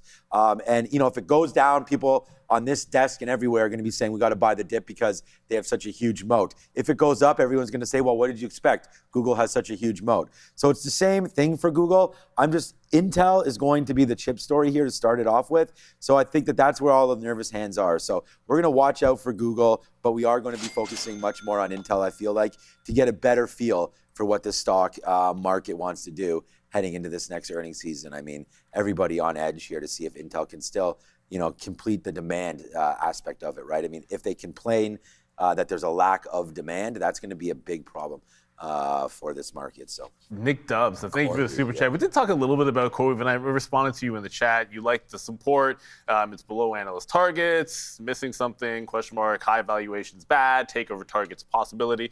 Well, I think it's throw the clientele in there as a plus, and then the simple fact that they are operating with so much debt does make them an interesting path that you might want to take over. But outside, I just don't like them long term, because I think if we do get a pullback, they're kind of like, they're at the front of the list because of that high debt. But the support from a trade standpoint, yeah, the $70 support level has been fantastic for the stock. It's got the rounded bottom and all that stuff that you're looking for. Out of a million stocks have this same trend down, rounded bottom, exhaustion candle on Friday, and then kind of a little bit of a gap up here. It's got that too, so I can't really argue with that technical part of the trade. I just don't like their debt. And Mike Phillip DeRider, not Mike P. Mike Phillip DeRider, thank you for the super chat as well. TTV, number one fact. Jack, well, we're about to have some more when talking about AMD, because the stories keep coming in this morning. So AMD actually was already on a rundown because we had a catalyst here upcoming, this Advancing AI event this week, but there's a new catalyst as well for AMD with Microsoft. They're going to be expanding that partnership. So there's a lot to discuss with the stock. Yeah, a lot to discuss, Adara. Azure, they're making a big purchase here from AMD. We're talking about GPUs. We're talking about CPUs, networking, software, the gauntlet. They are going for the full stack from this company. So it's going to be a good deal here from AMD if it comes to fruition. Microsoft, that is, going to deploy their Helios rack scale solution to power what they're calling their own internal frontier models, as well as AI customers, as well as Azure AI. So everybody seems they're going to be able to use this. They're adding also 2 new virtual machine series, which are powered by the EPYC CPUs, and they're going to expand their use of Pensando DPUs, I guess, to boost their networking services. They're scheduled to begin shipping these Helios racks apparently in the second half. Well, we are in the second half of this year. So I guess in the next 6 months, Adara, let's find out. Well, you also have with AMD this Advancing AI event coming, again, Wednesday to Thursday. Now, this is significant because there have been reports, rumors, speculation, what have you, from Semi Analysis, which is a well-known chip newsletter. They're basically saying that, according to some leaked codes, AMD either could be already in or nearing a partnership with Anthropic, which some people believe could potentially be announced at this event. So Advancing AI this week also in focus for advanced micro devices. Well, I think you got to be careful with this because, bless you there. Like, I think one of those, if everyone's anticipating at the event that they're going to announce this partnership, well, keep in mind what happens potentially if they don't. So throw that out there that if you don't see that announcement, maybe AMD gets a little bit of a sell. But for now, it's got a, like everything else, it's got a reversal candle trying to get that 50 period bounce. I know the 50 on the SMA is going to be all the way up at the teens. That's a little tight. I mean, I don't know. On the iPad, I kind of wrote down like 495, 500 for a dip. The news comes out, it spikes all the way to 530 and comes back. So this might be more of like a play it by ear and focus on the DRAM more. Just given that this move, you don't necessarily know that chip story is going to come out in the morning and then sort of take that stock another couple of percentage points higher. And that said, it'll be like a secondary. I think this and Intel will be like the secondary look after DRAM for myself on any kind of dips, because DRAM's coming to a level that we've seen supported already, whereas AMD kind of gapping away from it. But good look for AMD. Just be careful. If they don't announce that partnership this week, then AMD probably sells off, right? Like if you're going to get extra oomph because people are anticipating something, or maybe in this case assuming something with Anthropic, it does cut both ways. So while this is held up, I want to say, yeah, it has held up much better. I can say that. It's held up much better than a lot of the other chip names. Memory obviously got a bigger pullback. You've seen, you look at what's happened to Intel and its pullback much, much deeper. AMD, relatively speaking, barely moved, even if it did go into bear territory. Yeah, that's the nervous thing for me on AMD, which is why I'm selling some of it, because I do think, ahead of earnings, which could be absolutely amazing, just been holding AMD way too long to not think of some sort of a profit take up here. Great story today, obviously, there with some more products coming Microsoft's way that have the AMD stamp on it. And so we definitely think that if CapEx can remain pretty strong, we do know now that the mega spenders are here to buy AMD chips, not just Nvidia. You know, they're obviously spending some money on Google, and we talked about the TPUs, and then we looked at the custom ASICs as well with Broadcom and Marvell, and there's lots of opportunities here in this space, it seems like, to continue growing. And I like AMD just as much as I like Qualcomm, Intel, and AMD and GLW, all for, maybe not as much Corning, but all for the PC boon that we're supposed to have. And apparently it's like we're just undermanned right now. We don't have as many PCs as we do GPUs. So there was some sort of a ratio there saying that the GPUs, the PC game has to pick up a little bit of pace here. And if that is it, then Intel, AMD both have a bigger chunk of the PC game than does Nvidia. So we definitely like to see some of those chips getting put in to some AMD, you know, into some computers there powered by AMD. Like I was telling you, my kids looking at those Ryzen and all that kind of stuff. So yeah, there goes AMD back up to the upside. We'll see if it can wind up holding some of these bids. But yeah, up 5% today. I like the stock. The event is this 22nd, right? So we still have 2 days of trading until we get the actual event day. So looking to see maybe a little more patience until then. I would be trimming a little bit on here, but hey, I've already done that kind of work there. So here comes Rob, the man with the best mugs in the building. Thank you to Rob. Never the boring one. Yeah. Randy must be supervising somebody today. So there's lots to supervise. There's the floor looks great in the back. The floor does look great. Randy's done a great job of supervising the floor. Yep. And he's not overlooking on YouTube at his desk right now, so he must be outside walking around. So we say shout out. Did he see a Chinese? He did, yeah. Did he see a Chinese car? Sure. Okay, yeah, I'm looking for some more. I haven't seen any Chinese vehicles out there yet. I don't know if they're readily available. Are they, Sharif? Like, what if I want to? Katina, man. What if I want to buy one right now? What do I available? do? What do Alfa I do? Romeo. Alfa Romeo. Sorry, the Lotus. The Lotus. My mistake. I was going to say those are Chinese. Chinese-made Lotus. Lotus is Chinese. Oh, made in China. Yep. Made in China. No, I thought we were talking about Chinese manufacturing. That's what I thought. Man, and then the funny part about it is your friend Carney brought the Chinese deal so we could have cheap Chinese EVs. The first one that comes in is 135,000. So I don't know what that deal is. 135. Yeah, your friend Carney. My boy Carney. I thought Carney was your boy. Yeah, over there, Sharif. Nobody around here throws more love at the Canadian I thought Prime Trudeau Minister and than Carney Sharif. was like big on Sharif's like Take that first one out there. Of The course, second one's okay. absolutely. Okay, There's all nothing right. wrong with that, Sharif. All right, let's go back Support your Prime up Minister. to Katy Perry and Justin Trudeau up there.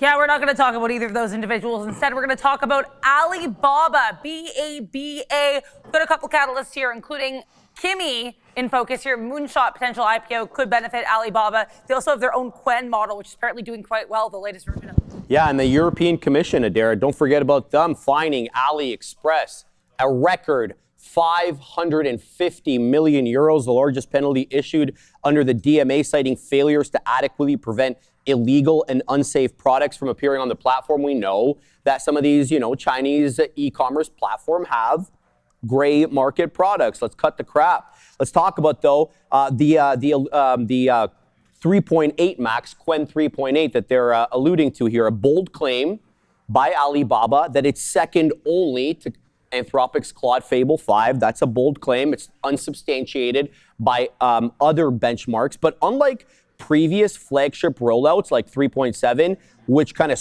came with exhaustive documentation, this one's coming with nothing. So we don't know what the benchmarks are because they were all internally done.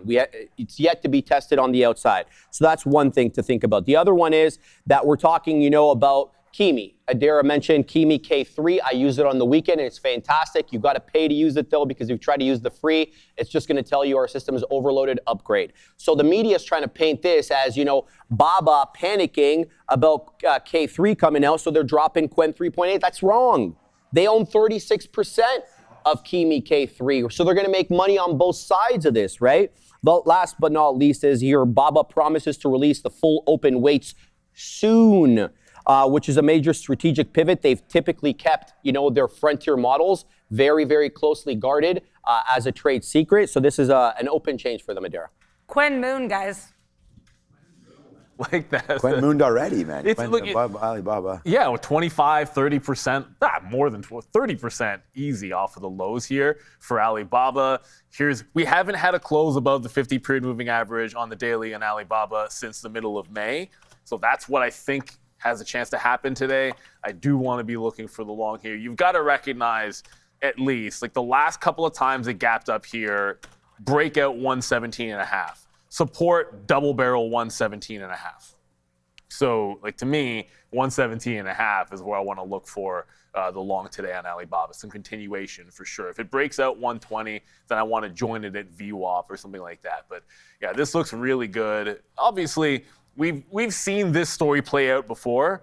So it's going to require some patience where you get a new model and it gets all hyped up and you have to withstand a little profit taking at the open. So I wouldn't be surprised you see exactly the same thing play out. Do prefer them to the other Chinese names. Value-wise, compared to their cohorts in the US, the only reason they trade at the discount is because it's a Chinese company. That's the kind of thing which can slowly start to compress at least the difference in valuation. Not altogether, but at least start to compress. First step, hold that 117.5 today. Okay, yeah. Look, I mean, I like the Alibaba. I think Neil just talked about some key levels, obviously, that need to be taken in consideration. But if we have that K3, the Kimi coming there from a private company, there in China, another bump up, right? And I've been talking about this for weeks, and it's so stupid because, like, I talk about it and I don't buy anything. It's not like what if I bought $5,000 worth here? It wouldn't have been that much of a huge move up or anything like that in FXI anyways. But at the end of the day, it's just like you've now taken out some of these key levels. You made it all the way back up to the 50-period moving average. I know a lot of us don't want to hold too many Chinese names in the account unless maybe for a swing trade, which is why I think you want to get in now, honestly. Like, what if some of these mega cap spenders start to turn around? I think that there's going to be more love now for the cheaper models. So I think you're coming up to a very, very important 2 weeks here for China.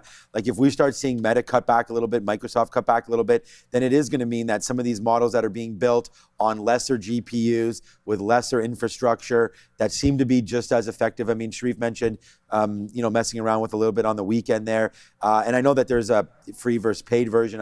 That's eventually everything's going to be paid. So what you're going to have to do is, look at the value for the dollar. And I just think that if we do have confidence in the Chinese sort of infrastructure and capabilities there, and you don't have that lack of trusting, like, what happened with TikTok, they brought, a TikTok algorithm here in America, so it's not all protected. So I wonder about data protection and things like that with some of those large language models, and we talked about Palantir for that exact reason, protecting your data. Meanwhile, all you're doing is feeding information back into some of these Chinese models, which is not necessarily a great thing especially for security here in the United States. And I keep saying here, we're in Canada, but in North America. So I would just say watch out for some of those concerns. And always, especially with this current administration, you're not really sure about what China, what that next sort of leg is. It could be a very friendly relationship or it could turn on its head. So always taking profits at the 50-period moving average, nothing wrong with that. But I do think that there is a runway here to get back to the 200, which is only $37.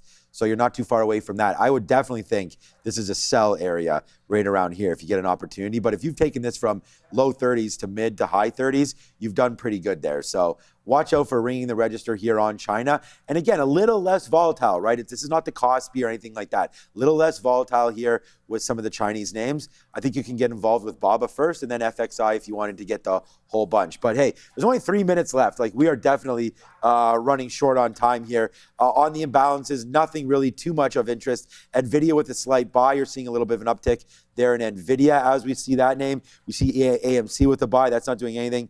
Alibaba and SpaceX both with bids as well. So some of the names starting to get going here with only 2 minutes. Let's quickly run through these stories and get ready for Open This Market. Mad dash here to the bell. IREN in focus, as we mentioned earlier here, guys, raising its year-end AI cloud ARR target. A couple other positive notes here as well from IREN. Yeah, $2.8 billion, working with leading AI developers. Their ARR, as Adair mentioned, is going to grow from $3.7 to $4 billion. They've got the who's who of names that they're doing business with, as well as people we don't know because they won't tell us. But good luck for them. It's been a good morning as well here for AMC. Adam Aaron and company posting their best ever quarter here for both revenue and adjusted EBITDA for Q2 2026. A lot of caveats here, Dara. Very good report, but look, not making much money in terms of movie sales. Everything is coming from food, beverages, and collectibles. 80% gross margins there. Also, they issued a lot of new shares to be able to meet this, the money that they need to be able to grow. So a lot of dilution. Last but not least, a lot of the EBITDA surge came from structural lease adjustments. They fixed their contracts with landlords to make it more profit sharing, and they dropped some costs there. So good for them. Let's see how they trade. Best of luck to everyone at the bell. Are you guys looking at AMC or IREN today?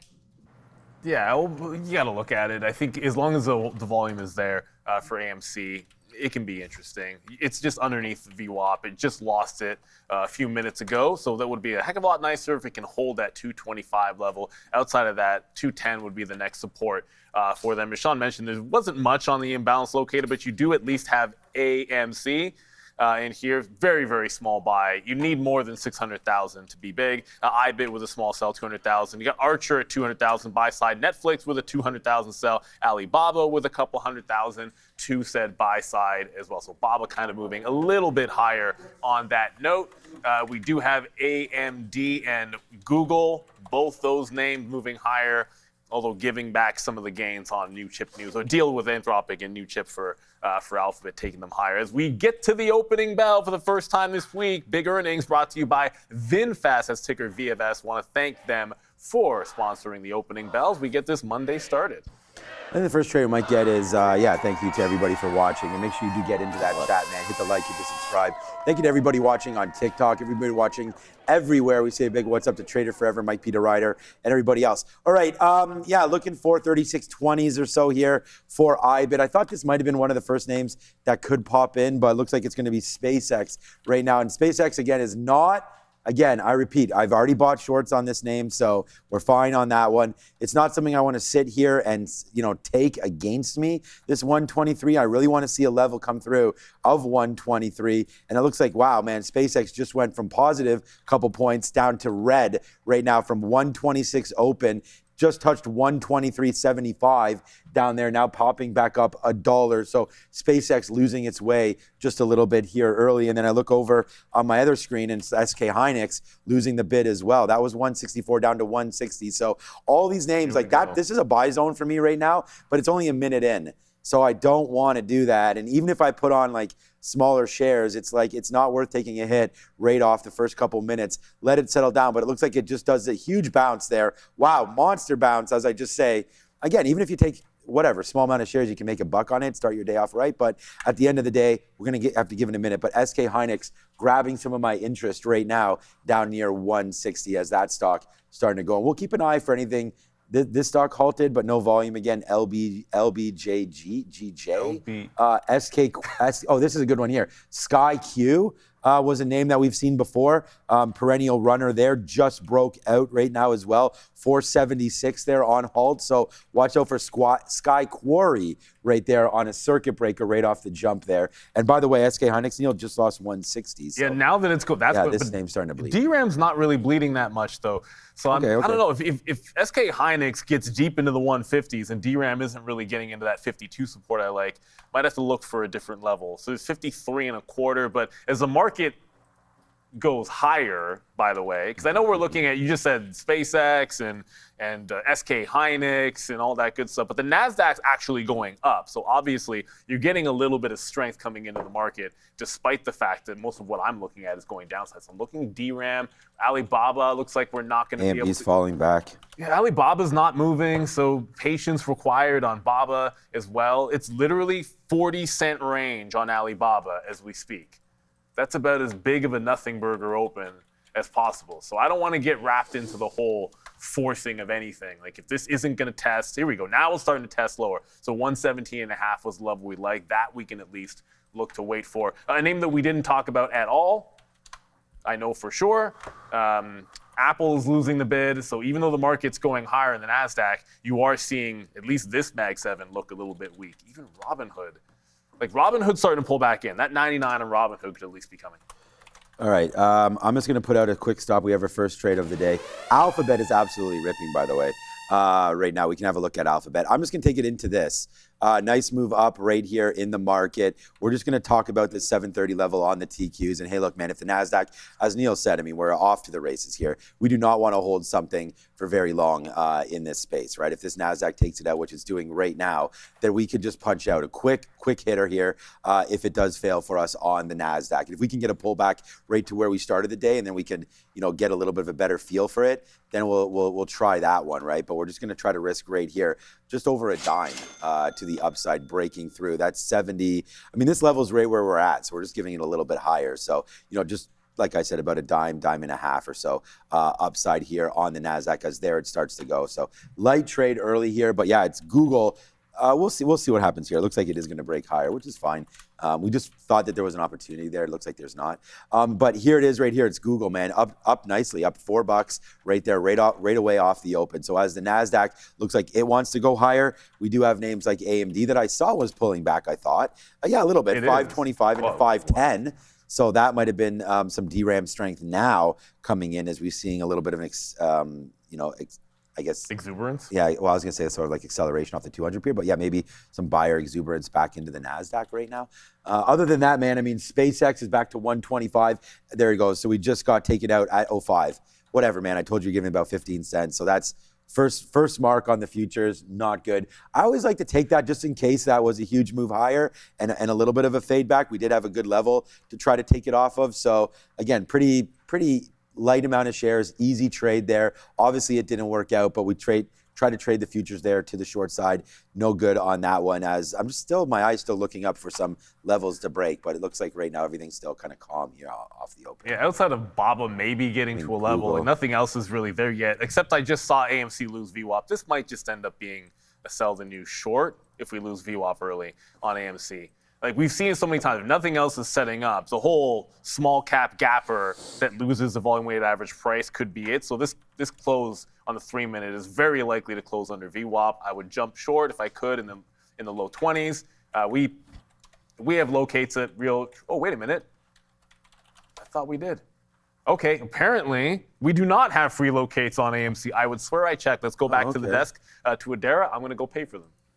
Keep an eye on MU today. This note likely came out before the bell, but I'm seeing it circulate right now. UBS here with an analyst note saying that Micron could potentially repurchase over 40% of its shares by the end of 2028. They're basically saying that they expect the company to generate over $40 billion in free cash flow through 2028.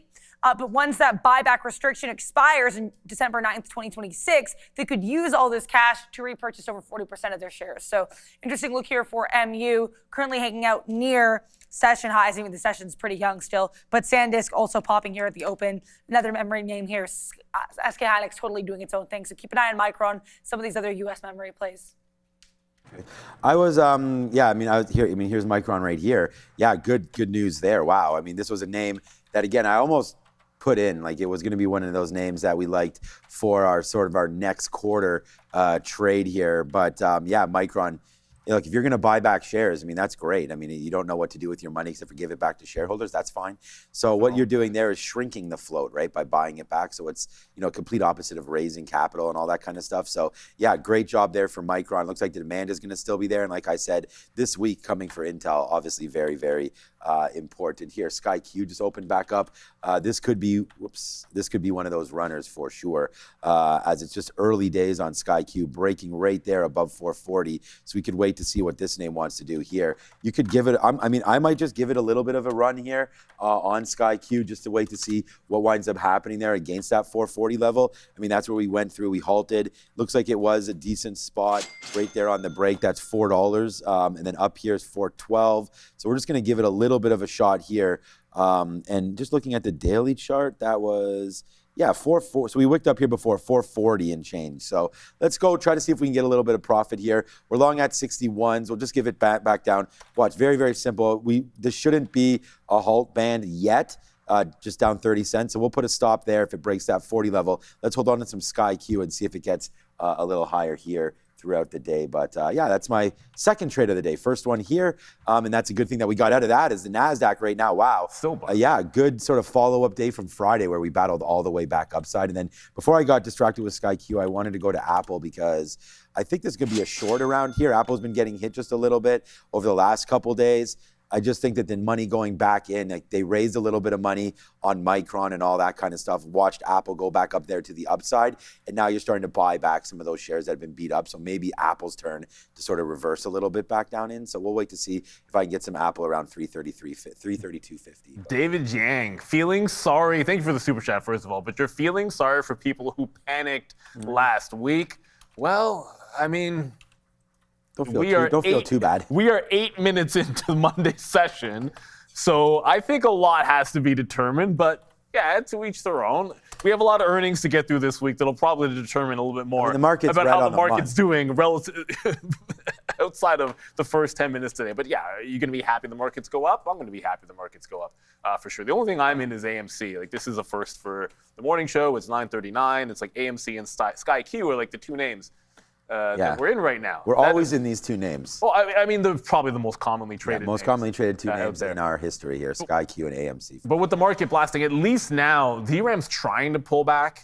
So it broke out the pre-market highs. Now it's trying to pull back, maybe to hold that volume-weighted average price. We've already seen Micron, SK Hynix, we've seen to the downside a little bit. Micron pulling back into that volume-weighted average price. They're going to have to hold. That's going to be the key. If I'm going to pop VWAP and I want to see what's underneath the hood, do it as well. Speaking of, well, there was no pop in SpaceX to fade. It is heading down to that 123. This will set up the volume-weighted average price to look for some kind of a short. So still just in AMC. What is Alibaba doing? Of course, with that new model, doesn't get down to 117.5 to actually trade, but that's still a pretty good bottom tail here. Bottoming tail candle, office support. So if it's not going to trade down here, close over VWAP, and I guess that'll be the way to try to get into Alibaba here. Yeah, just kind of disappointing this morning. Like, the market's moving up, and what I wanted to short didn't come in. So the first thing I do is go to a small capper for that VWAP fade all day trade, and then there goes AMC trying to get back to the upside. So we're for one an AMC, but that's not the first place I thought I'd be. I thought it would be BABA. I thought it would be DRAM, maybe even SpaceX, but SpaceX just continues to go lower. Just falling like a rock, that thing. I told you guys I'm going to start trading some more small cap names. There goes SkyQ, now 20 cents in the money. So we're already 1-to-1. So we'll definitely take some out. We've got two pieces out here. Now we're out of 20%, 10 and 10. Okay, as we continue to go higher now on SkyQ here. Dara, I don't even know the story, but we're just doing normal small cap stuff where you don't need to know the story. So we're just going to keep on doing what we're doing best right here and try to get out of another 10% if we can go higher through $5. There is no story. Apparently, it's an oil refining and or marketing play, so they could be kind of in this space. People were talking most about recent that headline with I've seen regard from to them Battle. has to do with oil Okay. refineries, so this could be an oil play. Yeah, I remember the chat when I was asking for things other than Battle. I do remember some people saying this one. Some people were mentioning that name. So okay, well, like I said, this is still very capable of coming right back in, and so we're just going to watch out for that 440 area right there. I have no idea. We were able to get something out there, but I guess if we lose it all and it comes back to 440, then making 20 cents there and losing 20 cents here on a bigger part is not going to be a great look. So we'll take another piece out if we can get it, another one out near 80. As again, I'm not worried about the price of oil, what this is doing. We're just trying to watch out for the movement there on SkyQ. So for right now, just doing Sky Quarry, I think is the actual name of the stock. So that's what's happening right now. A quick little look at some of the bank space, 342 and change. JP Morgan, upside for today anyways, 343. We'll have to see if that's going to hold, but down ticking right now as it's 942. I'm looking for some more opportunities. NASDAQ nicely going. I do think that Google for a long, if on a pullback, but I mean, wow, we get that story there today from Google. And the story for Google was what a new chip, I believe, that they're trying to do. Reportedly, according to the information, it would basically allow these Gemini models to run more efficiently and effectively. It's called Frozen, I believe is the name of this chip, at least internally. Okay, so that's what it was. So it was frozen there. So we're frozen out of the long right now, but this is a name that, again, we had bought on Friday in our little competition there. We like that move up there for Google. And yeah, to your point there, I feel bad for anybody that didn't buy Google last week, but you might have some more opportunities. Or anything. The report's coming, man. I mean, I would not jump to any conclusions here on any of these names, any names ahead of earnings. And then its next 3 weeks are huge. So we're getting ready for that. Another out for Sky Quarry right there, the only trade that, of course, I have on right now. And just looking for names that have been making a little bit of outsized moves. So everyone in the chat, what's up, man? I hope you guys are having a great Monday. Hope you enjoyed the World Cup final there. Hope you enjoyed the whole tournament. I think the tournament was much better than the final. But at the end of the day, that's sports, right? And sometimes you get some good results and, exciting games, and sometimes not so exciting games. I did hear that England won the bronze medal game. Not that anybody was caring about that. You mean the scrimmage? Yeah, that's what I mean. Did anybody play? I was wondering if anybody was going to, did Mbappe? Oh, Mbappe got the golden boot. So they lost the match, but he was all smiles because there was no defense being played. How do you award a golden boot when they're playing exhibition? He would have won it anyways. Was he in the lead anyways? He was in the lead anyways, and Messi didn't do anything. So fine. They should not count. If he had won, it would have been an absolute joke. Let's be real. Well, Anyone that watched that, it was entertaining. If you like All-Star games and you want the back and forth and the pacing of that, that's entertaining. That's fun. I mean, if people looking for more goals, right, would have got it.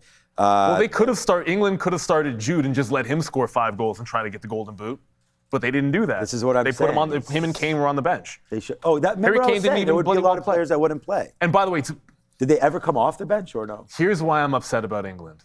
My call for the dude that was going to make the difference was Saka. And he didn't get a chance at all against Argentina. But he was certainly fit enough to score a hat trick in the meaningless game. Yeah, but that's just decision. Yeah, but some people don't play well under pressure. I mean, look at Mitch Marner. No, but he's a good. Saka is a very good. Anyways, it doesn't really matter. Is what it is. I'm going to get into DRAM for the first time here. Wow. 123 just broke. Always bring it back to hockey. I just looked up, and SpaceX just broke that 123. So it looks like it's making some fresh lows here. But I'm going to play to the volume weighted average price here on DRAM. Tati Edwards, you guys want to get even more bearish? SMCZ and MSCZ. Even more bearish. I'm pretty bullish. Ooh, well, the market's blasting higher. Why are we trying to get bearish? Really? I'm not fighting with crypto today. I'm actually not even looking at that. So I can't tell you what MSTR is doing, because I can tell you Bitcoin's at 64.6, which is underneath that 65 and 66 resistance that we saw last week. Wow, this market is just obviously not doing too well is MSTZ, as you guys can see here. Bitcoin not participating, I suppose, in some of the strength. But yeah, I'm not really. Oh, this is the inverse. So it is. I'm down for Bitcoin. I'm not playing. What? It's not breaking the highs then? MSTR, no. It's not doing anything, Bitcoin. It's literally we're literally doing absolutely nothing. Okay. Why do we like MST? Why do we like? I think he's just saying that if you want to get bearish, this guy's pretty bearish. I mean, Bitcoin's not breaking out with the market. I suppose that's Isn't Tesla reporting this week. Something. Too? Yeah, Tesla's reporting this week. Okay. It's really not moving there on Bitcoin, but not moving also means not going up with the market. So I kind of see your point. Yeah, no, I think that's the whole thing about, potentially getting bearish there on Bitcoin. I don't mind that play again. Bitcoin, you're not waiting for earnings, you're not waiting for anything. You're just waiting for it to eventually fall back into some levels where people may or may not buy. 64 hasn't been like an exciting level for Bitcoin. It's just been battling back and forth 64. Like it gets to 65, then you think it's going to break 66. It does. It gets to like 68 and drops again back into this level. So I do have some bids ready to go on IBIT. I wrote it down on here, 36.25. So if we get back into 64,000 is where I kind of want to buy crypto, and I'm sitting there right now to do that. All right, so I have nothing else other than SkyQ, but I am looking at Tesla. That's why I just asked to make sure, because we did look. I saw it on there. I knew I was just kind of just joking. I knew it was on Wednesday, but they're going to report here. Nice little low levels there of 380. So I think now that IBIT, now that Tesla showed us some of these bottom wicks there, potentially coming back into 381 now is a buy opportunity. But the futures are trying to get a little stagnant up here, I feel like. Like that was a nice little wick top there. So I'm thinking about getting back in potentially into the short. And I don't want to, like people were saying that there might be a FOMO. We already had a super chat about FOMO already today there. And, I'm wondering if that is the case now with the NASDAQ where, this is a little bit of a dip. Will the buyers start to come in at some point now here for the NASDAQ, thinking that, hey, so many names on some positive news today with that Google story, with AMD, with Microsoft, with more spend, is the market just coming in for a dip right now? Let's have a look. I'd rather sort of go long than go short against that top wick, but I wouldn't mind another test back up here near 70.40 on the TQs just to see if that winds up holding. And then if we get another fail back down, I think 2 times a charm, and we'll see if we can run that to the south side. Otherwise, let's look at VWAP down here, 69.80, kind of where we initially took that first spot. If we can get some buyers around 70, which is coming in, I think that's a decent look for the TQs, and then maybe run the long the rest of the day, but needs to come back into 70, and then even then, do we really want to hold it all the way back there? Like, what kind of size? And this is why I always say I think the most important thing about trading is the sizing. So it's about trying to figure out, like, how much risk do you take at this level? Where do you hold it to? What do you have when it comes down into here? Because if you're oversized, then what's going to happen is you're going to stop out and potentially wick low and then start to rip back up. And then if you only had half the shares, then, you know, your pressure point may be a little less if you're looking at, you know, a P&L type of thing there. So try to figure out, like, you know, what the right amount of size is, but I'm trying to think it's $70 right there for the TQQs. And then, you know, we did have that huge move in Meta last week, and I'm always like, should have maybe sold some Meta, but then again, like, you sell some AMD and it goes higher. I sell Meta, probably goes higher. But that was just a big move back for Meta there. It got all the way to 680, man, and now it's all the way back. Like, who was that? We just had somebody on the show. Was it Steve Tileman? And I'm going to keep calling people out because it's not calling them out. It's what they talked about. He loved the long back at the 200 period moving average on Meta. So that's at 630. So this candle didn't have, did we get to 610? I don't know. We had so many crazy moves on Friday. I don't think so. But again, into 6, and it's not calling him out. We're not underneath there yet. So this 626, thank you, Randy.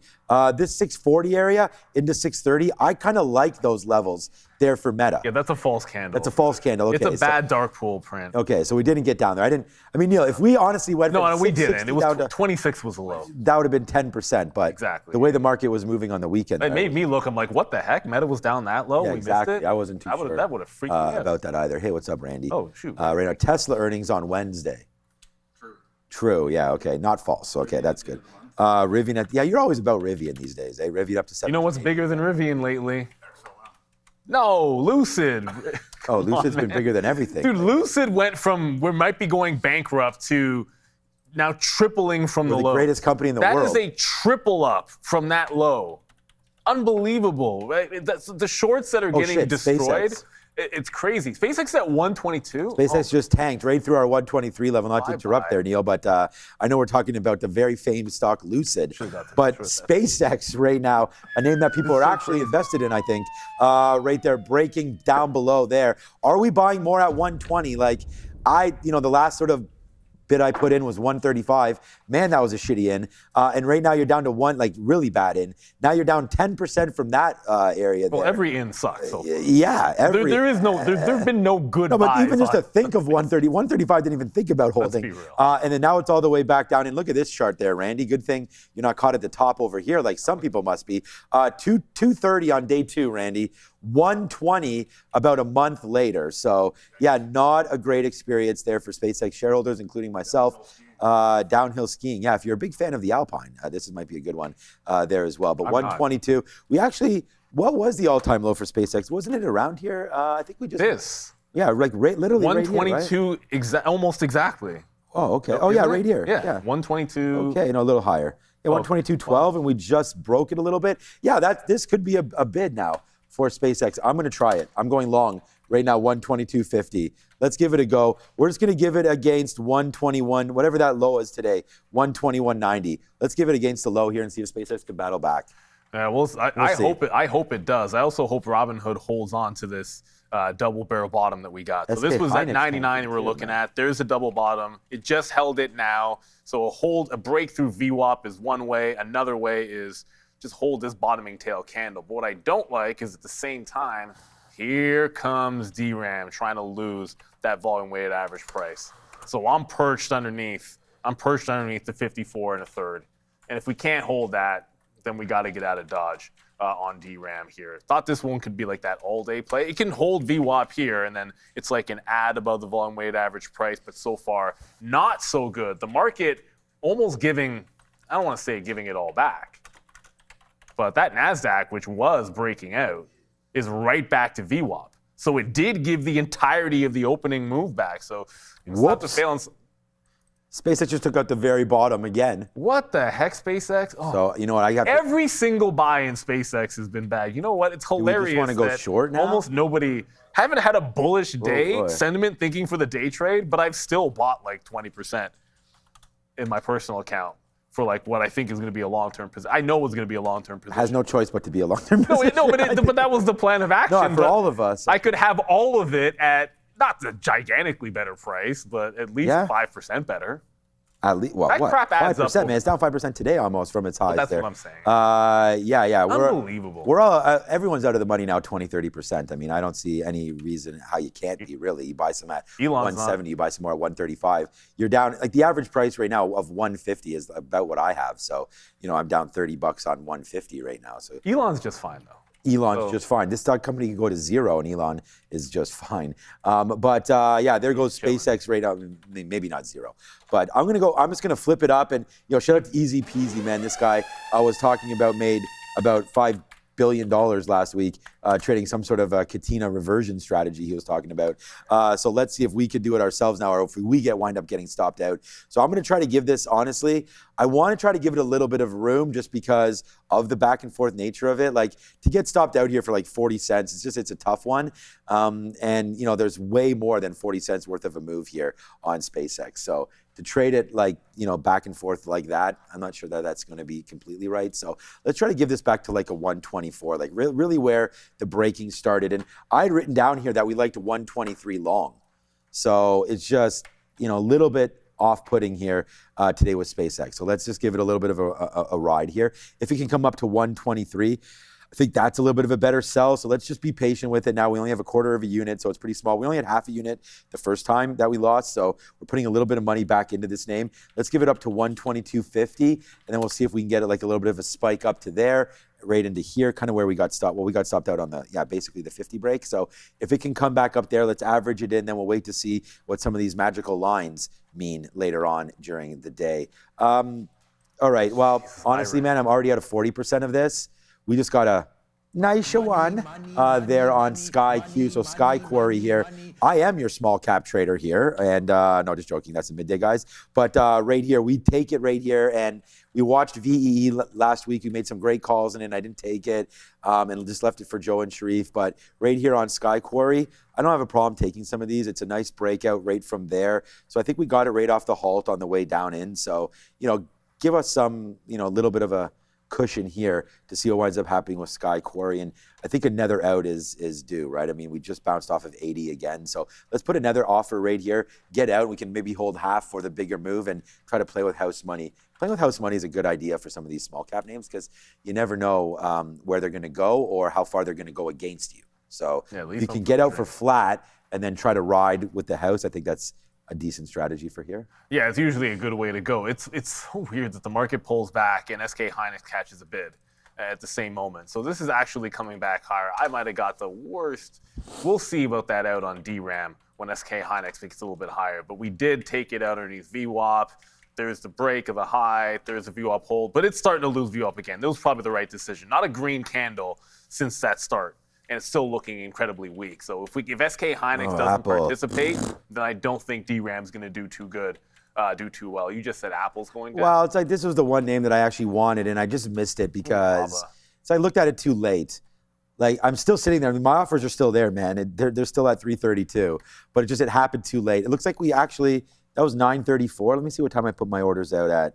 9:35, yeah. So it was just like, wasn't looking at it early enough, and we didn't get it that bounce back up into that level. So we just put it in, and then since then it doesn't matter. I'm not in it, but that was a good call. And look at the futures. You want to talk about a good call? Jeez, man, Joe. There it goes. Like so we take like a 10, 15 cent hit. But we would have had to hold it against us 40 cents, so it's not a good call. But remember, we were looking at it and we said, what about that top wick there potentially showing us a downside move there? We wanted to look at this at 70. Kind of good thing we didn't. We got sort of caught up with SpaceX there, which now SpaceX is now, by the way, easy peasy.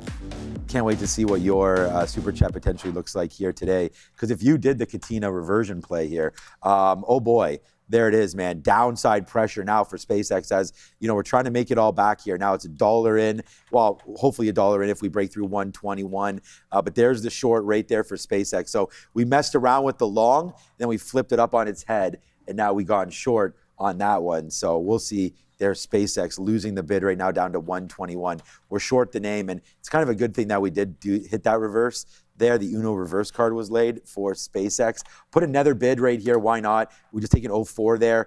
Now we'll wait to see what happens at 121. Remember, that break of 121 will get violent, so let's put a bid down there in 77s. Okay, there it is. So there's a clean break. Does actually not go down that far. It only went to 85.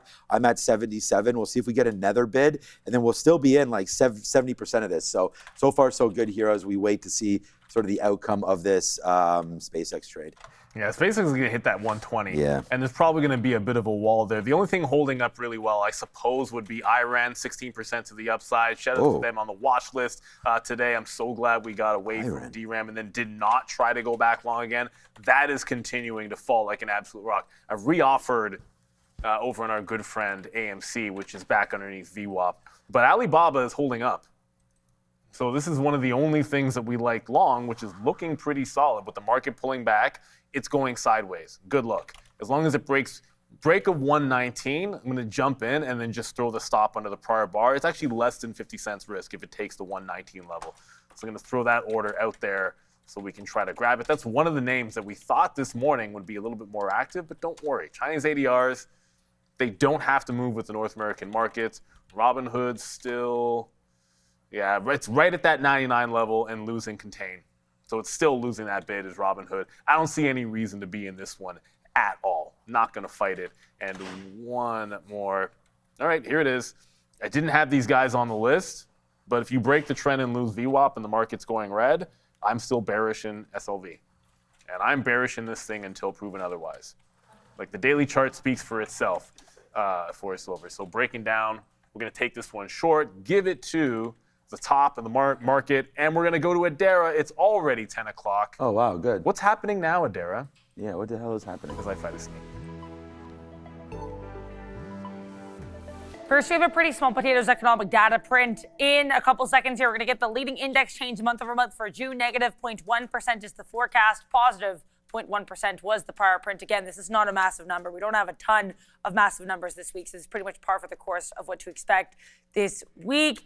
I haven't seen this populate yet. When I see that, I'll let you guys know. Okay, it actually looks like it just came in here. I just saw it, I think, for half a second. So we'll get back here and check that in a minute. Again, not a massive number, but just be aware that did just get released. Take a look at the S&P 500. Initially, a really strong start to the session. This one edging higher all the way to 748. Pulling back a couple dollars here is the SPY from those highs. NASDAQ looking almost identical. Keep an eye on USO as well. This name not doing too much here off the open, but we heard reports from Iranian state media earlier this morning that mediators, including Pakistan and Qatar, want the U.S. and Iran to engage in a 10-day period to try to revive, I guess, this ceasefire MOU that has been more or less thrown to the wayside over the last couple days and weeks.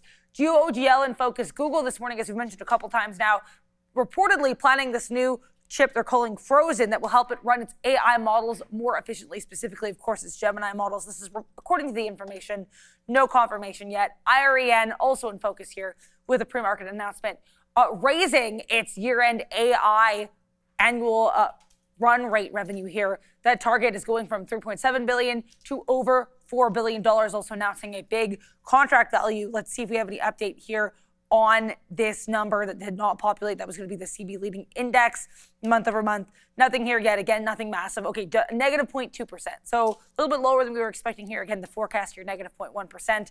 That is our happening now update. We're going to send you back over to see what's happening with Sean and Neil. Thank you, Adara. You guys can see it right now, all the activity in the markets. There's been a heck of a lot of it, especially going into earnings season. So there's an offer your broker isn't giving you to take advantage of that, because there's big opportunity here. You gotta have two things, discipline and access to capital. And that's where the offer from Trade the Pool comes in. Rather than being limited by the size of your own account, you can access the firm's capital and focus on executing your strategy while managing risk. No fear of blowing up your own personal account.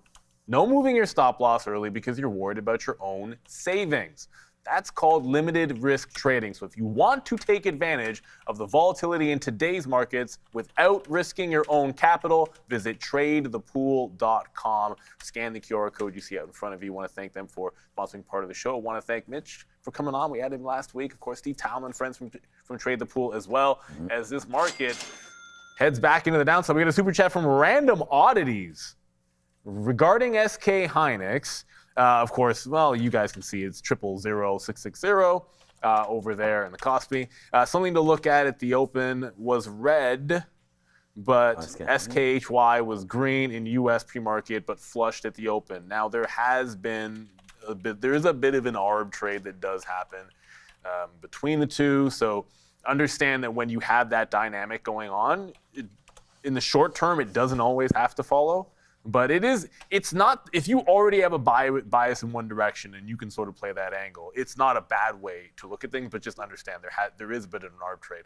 Think of it similarly to sometimes how MSTR and Bitcoin would have those weird movements because they were so heavily arbed against each other. And that does create a disconnect, which can make it really tricky for day traders to just trying to blindly take advantage of this. Be careful out there. It's good to have an idea. Just remember, most arbs that are going to make money are eaten up and gobbled by algos. So if they're not gobbling it up, sometimes you have to ask yourself the question, why? Yeah. That can be a big one. Yeah, it's an easy way to. I mean, if you guys are thinking about those strategies, definitely. Believe me, the big money's already There's doing somebody else doing it as well. So this Sky Q here may drop out, and if it does, it's good because that not good. It's bad for the long, but that 440 is coming in. So we just took another piece there at 71 on your 25 period moving average. I'm still sitting at 78, I believe. All right, so just to let you guys know, we're dropping this out at 440 dropout for Sky Q. All right, I just took. Okay, what happened to my chart? Looks like we did not halt on SpaceX there, but we do miss some data. So I don't know. But anyways, I just took a bid out at 70. You can clearly see we're not making up that print right there because that's where it is right now. And I'm tired of it just doing nothing right down at this level. So I still am bidding 120.20, but I just took a 70 fill right there just for everybody to see that. Again, I don't know what's going on with our charts there, but it does. Do yours have it? Mine's fine. But okay, I think it will fill out. I think this will fill out. Mine's a soon. 3 minute. But anyways, yeah, there it is to the downside there for SpaceX. So no idea why I'm missing some information there. We are getting into IBIT longs, I think, soon. Oh, there goes Sky Q. So it actually dropped through 440. That's a face slapper to the downside right there. So we're actually pretty even on it. We told you we were trying to get out of half. We actually wound up holding a little bit more than half into that trade. So it'll be a cup of coffee. We will be red on it, but it's nothing. We should have actually, couldn't have done anything. It just didn't go. So, we take the shot there, break through the 50 period moving average. I am more than happy getting out there. And the reason why, forget about the 50 period. I mean, obviously that's something we look at, but that top right there was 440. On the daily chart. So I just wanted to say if we did break back above that was a good long. That's where we went long. And we got out once it broke through. So there it is. That might be the bottom. So you guys can have a quick look over there. There's no bottom in touch for Sam Michael Roberts here, SMR and New Scale, as that continues to bleed lower there as well. Yeah. Is it? Yeah, Gates of Hell. Yeah, this name does seem to be in a little bit of problem here. It was $10 like 2 weeks ago. Now you're 750. So buy 25% of your holdings there. Might be worth buying at some point, bouncing off $7 there for SMR. So definitely a look happening. Sky, I just got out of Sky, but SK Hynix. Wow, too many SKs today. SKHY right there. Take out my AK and have a little spray. 160, good hold level there for the short so far for SK Hynix. So watch out for a 157 coming into your neighborhood soon. That's been a good hold level there, but we'll have to watch out for it there. Yeah, what's up to everybody there? Anna Trader, big shout out. Thank you for joining us on TikTok. Thank you so much, Tommy Gunn, as we talked about you before as well. Tommy there Gunn. In the chat. Didn't we? Tommy Gunn was this morning for something, wasn't it? That was it's the new fighter, UFC. Oh, that's what it was. That's what it was. UFC, Okay, so yeah, I ran. I mean, good. So this is finally a name, that I'm in, but, we're in higher than where we are now. So we need to get this name back just a little bit higher right now. But IREN up 14% on some more contracts, some more use of their compute power. So IREN, that's what we're kind of looking for here. Is that good story? But like I said already, this might be a sell opportunity. Like IREN's really been getting hit, and we just bounced off of like a no moss level. Like if you were going to break below this, there was really nothing below 30, So yeah, you had to watch out for that break. And I don't know, man, might be a good opportunity to take out a little bit and say, wow, I got saved by the action today. Anyways, IREN, nice move higher so far into this open. Adam James abroad. What up to you? And also, Vamos España. Hey, congratulations to all Spain fans. Never a more deserving team. And you can't have a more. Yeah, that was a good one. Yeah, they ran the whole tournament, basically. They absolutely lit up like one goal the whole tournament. Just fantastic for them. ADVB is going again. You're absolutely right. It just ticked. I hope this isn't the jinx, but it just broke the high of the day. ADVB, I don't know the deets on this one. Usually we'll already have them up. What do we got? What are we working with here? 1 million floats, of which almost nothing is short, but 1 million float is going to tell the story. It's already done 10 times that, so they've soaked it up. Somebody has likely soaked it up and caused it to squeeze.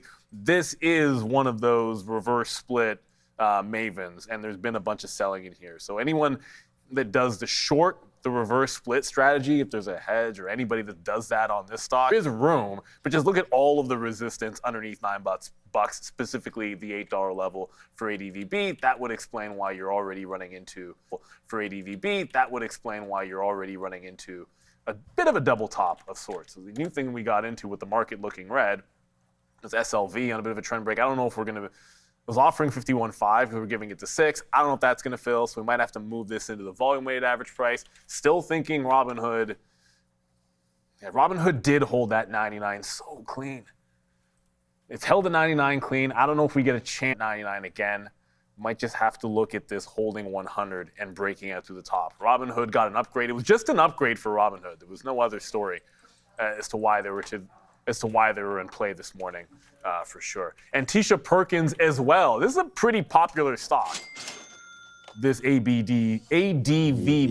So another one. You said room to 912. That's what we were just showing out in that one. You said room to 912. That's what we were just showing out in that daily chart. So Tisha, I know you're all over the small cappers. Congratulations to you. Good luck with that small cap mover. Probably going to move a heck of a lot more than AMC today. I promise you. That. At least, in my opinion, it will. Yeah, we'll see what ends up happening eventually. We have a new position right here. We'll see. We wanted to get into IBIT, at some point here today. Nice move down. Like, it's so stupid because we wrote down again, like 36.25. It comes into 36.32 there. I am bidding 36.25, sorry. 21s it was. I should be bidding 25s. So here it comes back in. We're going to average into this position as it's coming back in a little bit here on IBIT. It's so sad because the biggest trade of the day for me would have been this short rate there, but unfortunately it comes back out as here comes the market just bleeding down a little bit here, trying to take out its days low, and now you're underneath everything. So maybe we should be actually thinking about the other way around here. The big short that was missed, of course, was TQQs. Was Apple, because this one we were pennies away and moments away from getting that trade, and we don't have it. So I'm going to cancel my offers now. That doesn't seem to be working out, but here we go, man. It's SpaceX. Wow, this name is absolutely falling. Right now, we are now $1.70 in the money on this name, and we wait for 120.20s to come in, and that will be my out in front of 120.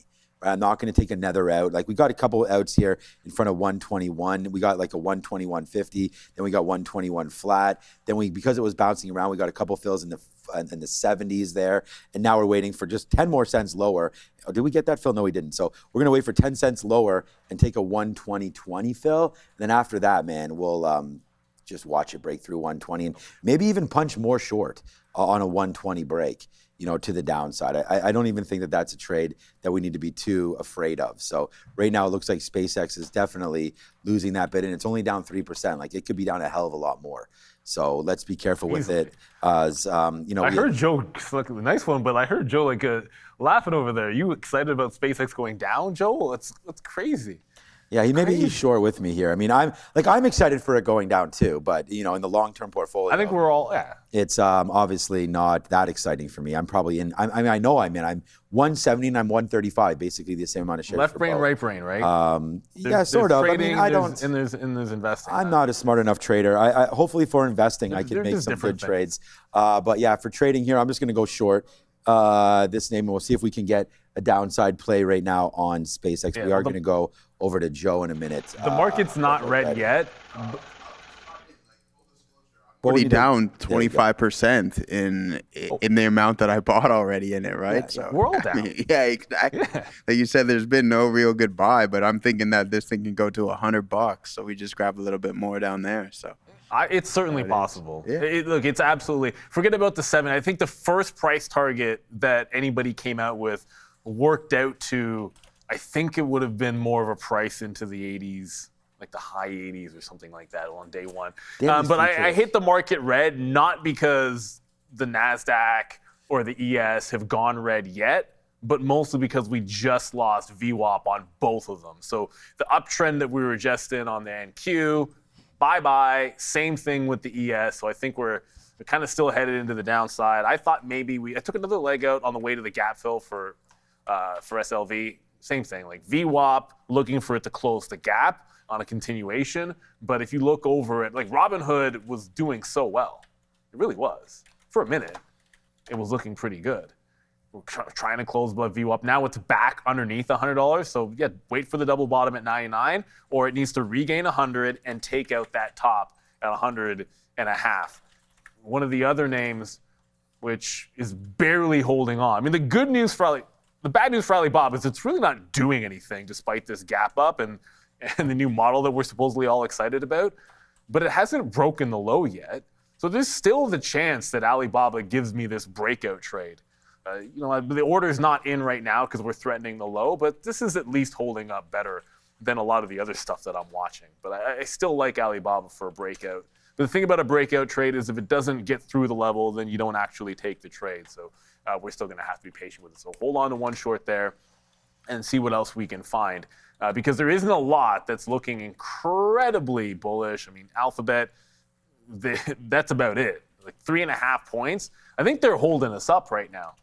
Right? It's all about Google. Like we got the new chip story, and they're just flying to the upside. So congrats if you bought that on Alphabet. Congratulations. If you bought AMD on the Anthropic, you lose everything. So the two names that we're blasting on news this morning, it's basically a 50-50 split between the two of them. I can't be too surprised, though. I mean, Google does give you the value play, whereas you can't really say the same thing for AMD. All right. Yeah, right here we are long on IBIT, and it's coming right back in as well. So, wow, man, this market just really upside down right now. Was up about 1.5% there where we should have shorted it. Now you're getting a little bounce. You're getting a bounce off the SPY right here because it is, again, on a longer-term trend to the downside today anyways. But, we still are trying to be a little bullish in it. It's trying to get a bounce off the 50-period moving average right now and down here as well. So the 744, 745 area, trying to get a little bit of a bounce action there. And look at this, man. Look at this Sky Q. Remember where we got out? Right there. How about the bottom? Right there, breaking through 440. So, again, just the same kind of ways. Like instead of panicking, thinking that, oh my God, these names are just going to drop like crazy, there's enough volume here that this name's not really moving like that. So another bid down to 450 would be good. So it kind of sucks that we do have that bottom there. But hey, look, talking about it, that's the trade that I made. So we're going to have to wait to see if Sky Q can come back into the downside and get us a little bit there. And then we missed that bottom in SpaceX by 5 cents. We were rating out by, 5 cents. We were waiting at 120.21. And there's a move right back upside again into 121.50. So watching out for SpaceX. All right, we got to go back over to Dara. She's got some stories. Seems some people in the chat asking what happened to Bloom Energy. I just kind of saw a catalyst come through here. So basically, it sounds like what happened was regulators in New Mexico have now rejected for a second time a permit here for Bloom Energy for a gas pipeline, which was planned to help support Oracle's Project Jupiter data center. Now, apparently, this decision, which again, second rejection now, could delay this campus. The campus is actually expected to use up to 2.5 gigawatts of Bloom Energy's gas-powered fuel cells. So BE to the downside on this. I took a look at Oracle, which is also to the downside of this. Guys, ORCL could break 120 today. Back to you. It definitely could break 120 today. All these names getting hit. I don't even know if it is a flat bottom break on Oracle, but let's just assume that it is. It already flat bottom broke, Neil. It's Okay, just dying from here. Okay, thanks, Adara. So, oh my goodness. Oh yeah. Yeah. It's over. It's remember, like, anyways, if you know Vince, you know. It's over. Sorry, Oracle, but that done happened already a long time ago. But you know what? Forget about looking at things that stink. As the market's going lower, jinx, Marvell was just breaking the high 2 seconds ago. Of course, now that we pull it up, watch that turn into a topping tail candle and a reversal. But some relative strength happening over here in Marvell. They're kind of doing this on their own. It's going to double check. Yeah, ARM is still going down. AMD was still going down. And it looks like Marvell, Nvidia is at the low of the day and still trending to the downside. So for whatever reason, it does seem like Marvell might be the chip name that's giving you the most juice. Like, I've seen zero reason yet to try a second shot in DRAM. We played it, trying to break out this high, giving it to VWAP, but it's still very much trend down. Got to break trend or get to 52. If the level I like is 52, you better do a convincing trend break or hold a VWAP. It's still bleeding to said downside here. And Chris asking why Apple is blasting lower. I think the better question, like so far this morning, a lot of things reverse. It'd be like, what's the reason anything is going higher? Like my question would be like, why is Marvell higher right now? As opposed to questioning why anything's going lower. Everything did a U-turn to the downside. More. Yeah, everything's going lower here. And we flip it over into a new position right now with our NASDAQ short. There, we covered a little bit there at 80. Just got a bump up. I mean, I'm really looking for a bump up into 69.20. Again, once I saw that sort of hit right into there again, our 25 period moving average. So we try to watch out for that one. Potential come in here on TQs. So, you know, just taking some bids here near the lows, looking to average this in. So we don't have a full position yet. Let's see if we can make something happen here with the TQs. And you know, it's too bad because we were short early, got stopped out, which is fine. You always got to have these out. So I'm trying to give this all the way to 69.60. So I'm trying to get, this is just quick, like half a unit. We're going to get a little bit more. I'm sitting right now, just to give you guys an idea, 69.15. So just basically this top again. If it does bump up into that, we definitely want to be able to put some strength onto this play. So, you know, just looking for a little bit of a bump up, right? And then a whoosh down again. Because we saw the SPY was at not a horrible level. And then I've started to stop because this move is coming back in, and we actually do have quite a nice trade now on SpaceX, which is, I'm going to take this bid right here and cancel my 20s. We'll take a 40 there if we can get that on SpaceX. We'll bid Neil's favorite number right here at 42. So boom. We've joined the line. There we go. I think we just got it. Yeah, we did. So we get, for some reason, we got a 42 there. So we just get that 42, and now we wait to see what winds up happening with SpaceX breaking below 120. That's the next call there. TQ's maybe not moving around as much. And then, what I want to talk about was my other position, and that, of course, is IBIT. And you can see right here from IBIT, it's going lower, man. And so we wrote down 36.25. So now the fact that we have one unit only, we're going to put on two more or so down at that level. And then we just wait for IBIT and see if it bounces off of 36.25. Just got to be specific with it now. We like that level because it was coming right into some of this. So let's just wait for it, you know, into that close there on Friday. Although the close is right around here, we did dip down in. So we're going to wait for in and around this level, 36.20, in order to stop out at some point here on IBIT. So 36.25, we'll take a bid. 36.10 is our stop right into that level there. We break back down below Friday's sort of hold in the afternoon. We're going to get out of IBIT. So until then, we stay true and strong with that long now. And the NASDAQ, I just bid 66s. Did we get that? Yes, we did. So again, that's going to be a pretty good trade there. We take about 25 cents or so on that most recent fill rate there as we went back into the short, trying to believe in that position one more time there. So here it comes back in. Let the NASDAQ bleed down, man. I mean, this could go zeros today for sure. We've taken out some pre-market levels, and now we're pushing a lot lower here in the NASDAQ. There's that break level. So this is why we're short. Let's see if we can make some money back on the TQQs here today, which we're doing, by the way. So, so far, so good there. And Apple's bleeding because it already had its move higher. So today, you've had a lot of traders make a lot of money on Apple. And so just like I said on Friday, it's the same answer again.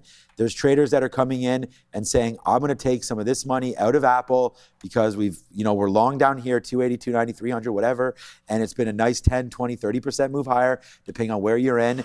And I'm going to take some profit and potentially run it into, some other names. Now, these names can't fail. And if they do, then that's what leads to this market downside, because now everybody that ran to buy Micron and SpaceX and SK Hynix and all these depressed names, Marvell, AMD, whatever, at some point, if those bids start losing, then yeah, you're going to be in a problem. And that's why you're seeing the NASDAQ sell off. So I do expect Apple, on more weakness in this market, for Apple to actually catch a bid somewhere. Because I think people will come back to safety here with AAPL. But wow, man. Especially after earnings, I think. Well, yeah, and that's the other thing. After like Google earnings and stuff. We're running into the all-time low right now of SpaceX. Just got made again. We would have got filled, by the way, at our 120.20, but we took 42s instead. Now new low is 120.10. NASDAQ falling, hopefully a little more than this. We need to go a little more. And then here we go, man. We do have our final and last reload here. By the way, SK Hynix is almost at that 154, which we didn't think would happen today. SK Hynix low 155. But there's our IBIT. Finally, we get a trade. And look, this is the one that we had to be patient with. We went short. Here we go. This is today's trade ideas. 123 long SpaceX. We took it. Once it failed, we went short. You can see that's now $1.50 in the money. IBIT down there at 36.25. I like it. That's what we waited for. We got it. SK Hynix 154. That's the next one. And will we get to 68 long on TQQs? We're short 69 right now. Let's see what winds up happening. And after this note, we're going to go back to Neil, but we got Adara for now at the desk. It's small cap time, everybody, and there are a lot of small caps to look at here. Is SKYQ, Sky Quarry, this name to the upside. Couldn't find any news on this, but this is an oil refinery-related play, so possibly benefiting here. At least $1.5 million market cap, 3.85 million share float, 17.5% short float. ADVB here on watch as well. Advanced Biomed.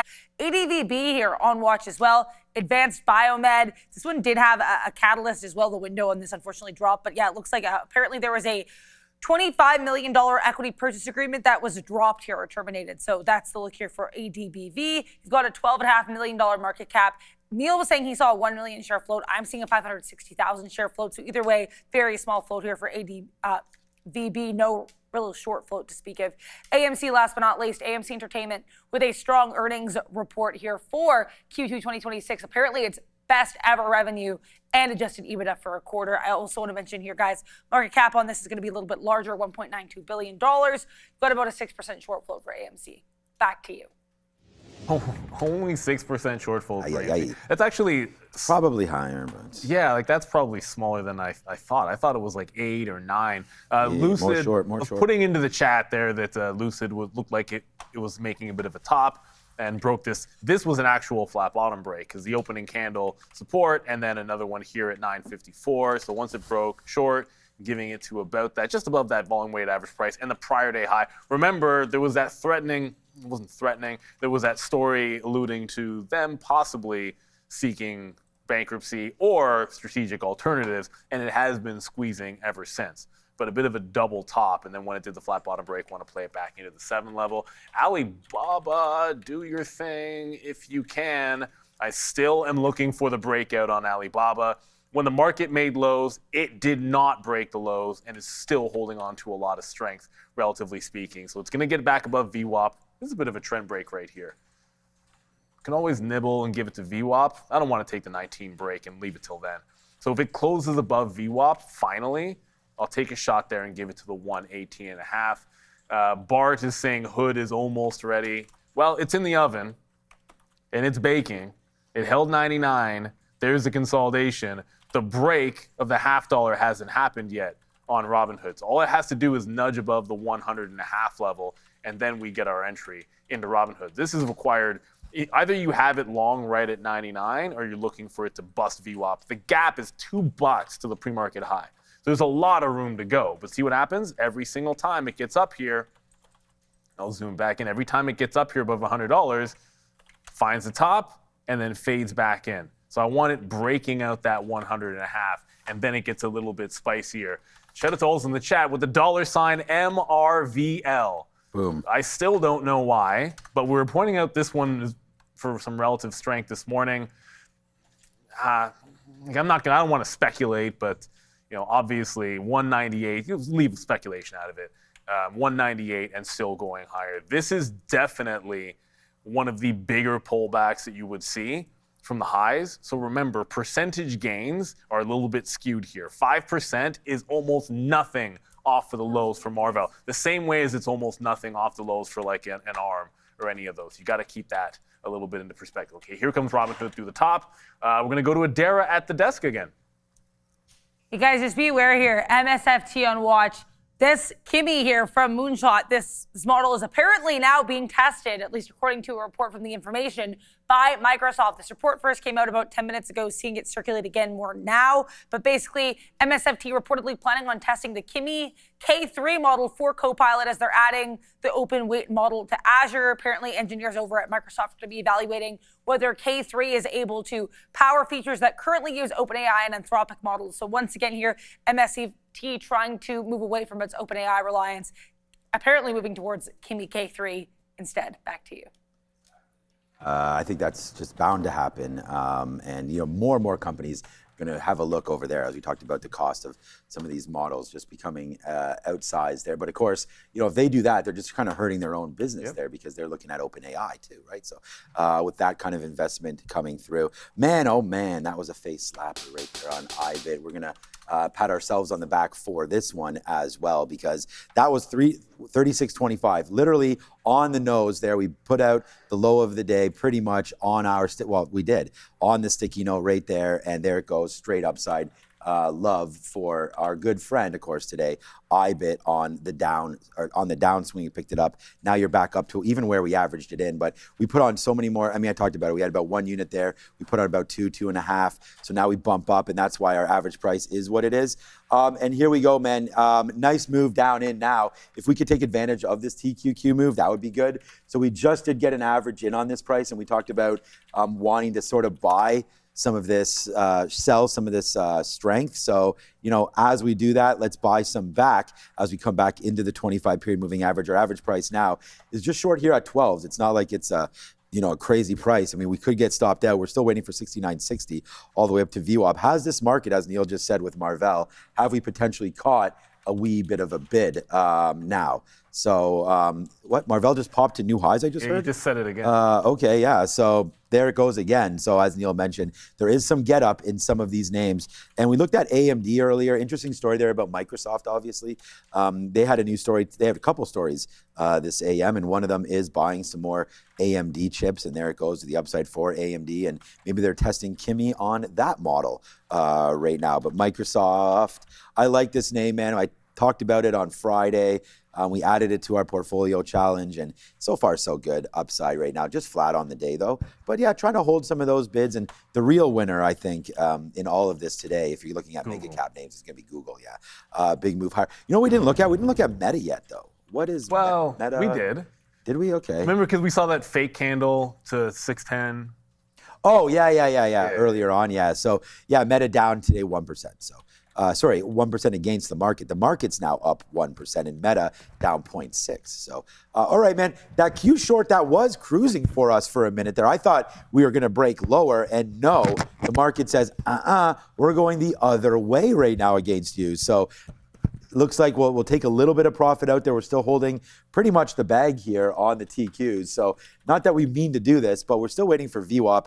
I thought it was going to be a little bit negative, but as this market swings back and forth, you can move around stocks pretty easily, it seems like these days. SpaceX back to 122, and we'll talk about that when we have some good outs on that. But 69.50 coming up real soon here. Just making sure where our stop is. Again, on the TQs, break of 60 right here. We want to make sure that level, 67, it looks like, for the TQQs would be it. Yeah, Marvell right back to day's high again. So I'm not really sure what's going on there, but we'll take a little bit more on the Qs, and then we got to watch out for that 70 break higher. Yeah, well, not to be completely outdone, there are some other names that are trying to go here. Broadcom just got above VWAP, and that's looking 2.5%. That's pretty good into the upside. Robinhood was just cruising to 101 a split second ago. So it did, like, it finally broke out that $0.50. The buyers came in, it went right to first resistance in front of 101, and it's pulling back. So we'll hold a VWAP and then give it to 100 is going to be the name of the game. Lucid is right at where we got in. So, I mean, Lucid's not really doing much, but back into VWAP comes SLV. So trend down, I can do this, which I draw, boom. There's from the pre-market, there's the opening range high. So I have to give it to above the volume weighted average price. So I'm moving the stop down, gonna give it to a 50-50 and then re-enter this trade or reload this trade at the volume weighted average price here on SLV. So I'm just gonna get my stop moved on this bad boy, and then we can move on to the next. This is one that we sort of found in the wind. It just happened to break trend at the moment that the futures were, for lack of a better word, giving it up. And then this just broke the trend line and lost the volume weighted average price. So just want to take a bit of a fill. I think continuation short until proven otherwise, right? You're making lower highs. When I look at the structure of the overall market too, the NASDAQ anyways, people get on, it's like, don't talk about the NASDAQ like it's the market that's more the ES. Fair, that's fair. False break of the high, and then more lower highs, and then into VWAP. So that's why we're looking for that reload in something like SLV, which when I see that tank down, gonna get some bids into the LOD and see if we can't get another one headed lower, lower, and more lower. More lower. Well, I hate to say it, but I think so. The dip buys just don't feel, well, not yet. They don't yet feel like we're blown out of the water. Like, what are the things that were weak that are above VWAP and holding? Like Robinhood, yes, but I'm not seeing like anything that's going to hold in the market up that's done that. You know, the strong names, like, you know, like Google's already done its work. Like, what's joined the party? Maybe Amazon can be something.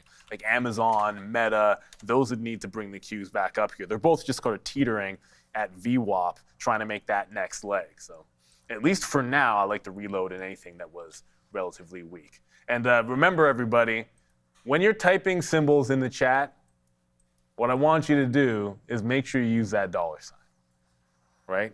Dollar sign and then whatever it is. So dollar sign, Oracle, DJK. I see you in there, not to call anybody out, I'm just saying. We got IREN. I know these are interesting names. IREN, sounds AMC, like you're calling people out. SpaceX, Intel. First of all, I do it all the time.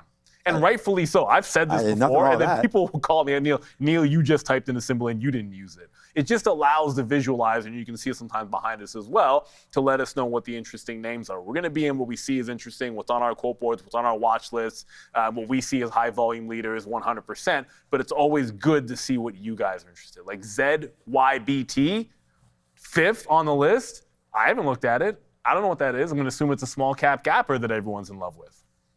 Maybe. ZYBT. Yeah, it's halted a couple times. Oh, just quickly before we we're now 70 cents in the money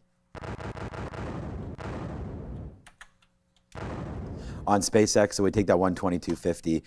Now just trying to watch out to see where it floats on from here right now. So yeah, good little level. You know, obviously coming in here for our good friend SpaceX, and we take advantage of it. And now we'll wait to see where it goes from here. Just took a couple bids, now 70 cents in the money there. We did take an opportunity to get more short in the NASDAQ, as you know, we were just talking about where we would get stopped out. So now that it's made this move back in, we can now focus a little bit more here on what we're trying to do with the NASDAQ and bringing it on down now for that. And then IBIT, man, that was just a big one for sure. Like that was a good out there. It'll be, you know, a profitable stock today. Not too many profitable stocks on the board, but we're trying to pick and choose. We're not going too far away from our volume and everything like that, and not using a lot of shares and not getting frustrated with anything here today. But SpaceX goes right back into the money now as that name's starting to climb a little bit higher. So we definitely like to, or lower, sorry, higher on the P&L wise here as SpaceX. Yeah, right back into 121. Let's go SPCX as that's fallen right back in. So,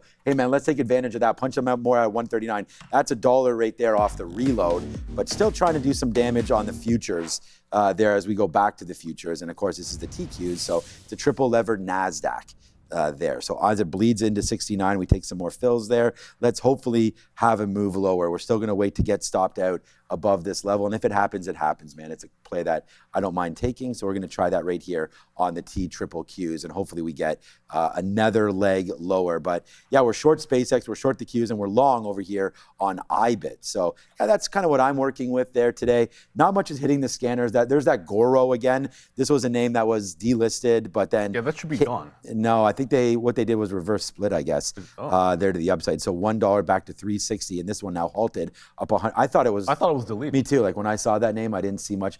LBGJ, this was a name from last week, so this has been a halter a little bit there today. I've traded the small cap name here, SkyQ, got taken out right at the bottom of that trade. So in early on the first halt, I just laughed because it was pretty good. Like we didn't have a whole bunch of shares, but it was looking like it was cruising through $5 and stopped. And now this name not really looking like it wants to halt too much, but it's ZYBT. This is the big one, right? This is 65 million shares. So this is what I thought SkyQ would maybe start to do, but ZYBT right now trying to look at $2. So that could be a good stop and go zone there, $2 or so. But here we go, right back in again. I'm gonna take another bid here at why not at 5s and 6s here, as this is a big trade for me now on the NASDAQ. So hopefully if it breaks, there's another fill at the 25 period moving average.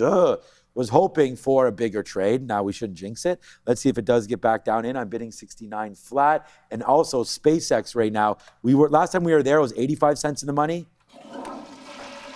$1.20. Let's bid another bid here at 121. And now let's see if we get back into the lows of SpaceX, about $120 so far there. Hey man, it's going to be a green day. If I got out right now, we'd basically be flat on the day, despite going back and forth with a bunch of these names. But it's SpaceX right now turning green for the P&L here so far today. SpaceX downside. Let's see if we can get a bigger move. And look, this stop out honestly was 123 break. So definitely now off the reload, it's looking like a little bit of a better trade here. But that's SpaceX for you.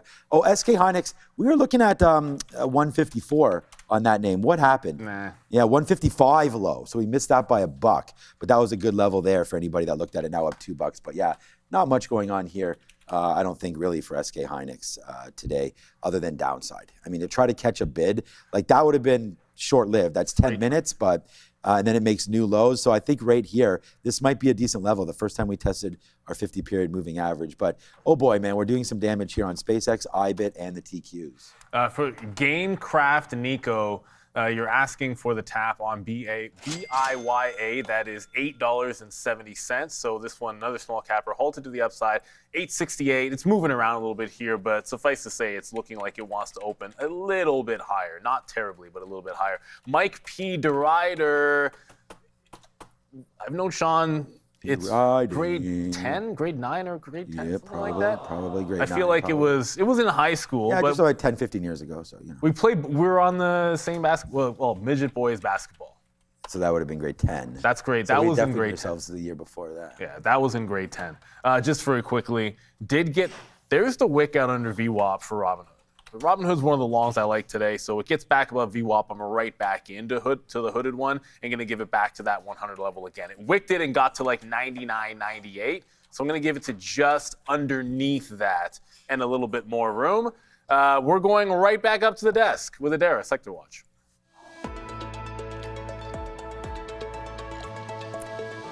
I would say this board isn't as aggressive as some of the boards we've seen in recent weeks, either to the upside or the downside. You've got a lot of sectors that are kind of just lightly green or lightly red here. Let's get into it. Health tech, a little bit red here. Same with consumer durables, consumer services, process industries, commercial services, distribution, non-energy minerals, and finance. And you've got the sectors that are a little bit stronger, like retail trade, mostly here led by Amazon. Energy minerals here quite strong, we know. Oil back in focus here as tensions between the U.S. and Iran are heating back up. Industrial services doing quite well. And producer manufacturing, a little bit of spots of strength here. Now, let's get into the tech sectors because this is where I think things get pretty interesting. Electronic tech, you've got Nvidia, Broadcom, Micron, AMD, Intel, Seagate, SanDisk, all to the upside. It's basically names that were struggling last week, trying to recover today. Then you've got Apple, GE, and Dell to the downside. Tech services, pretty much all right except for Google. GOGL to the upside, in case you guys missed it, the information reported before the bell that Google is going to be introducing this new frozen V2 chip, which is apparently a server chip that will allow for greater efficiency when used with its Gemini models. That being said, every other name in this sector looks rough. Adobe here, that's down nearly 4%. Netflix down 2% in earnings day 2. You've got Oracle down 3.5%. Apparently more issues for that project Jupiter data center and some more delays with that data center in mind. You've got a sensor to the downside. So if you're not Google or Datadog or AppLovin, probably not doing too hot here in tech services. Back to you. Yeah, Datadog was a recent buy there by Investors Business Daily or something. So good look on that one.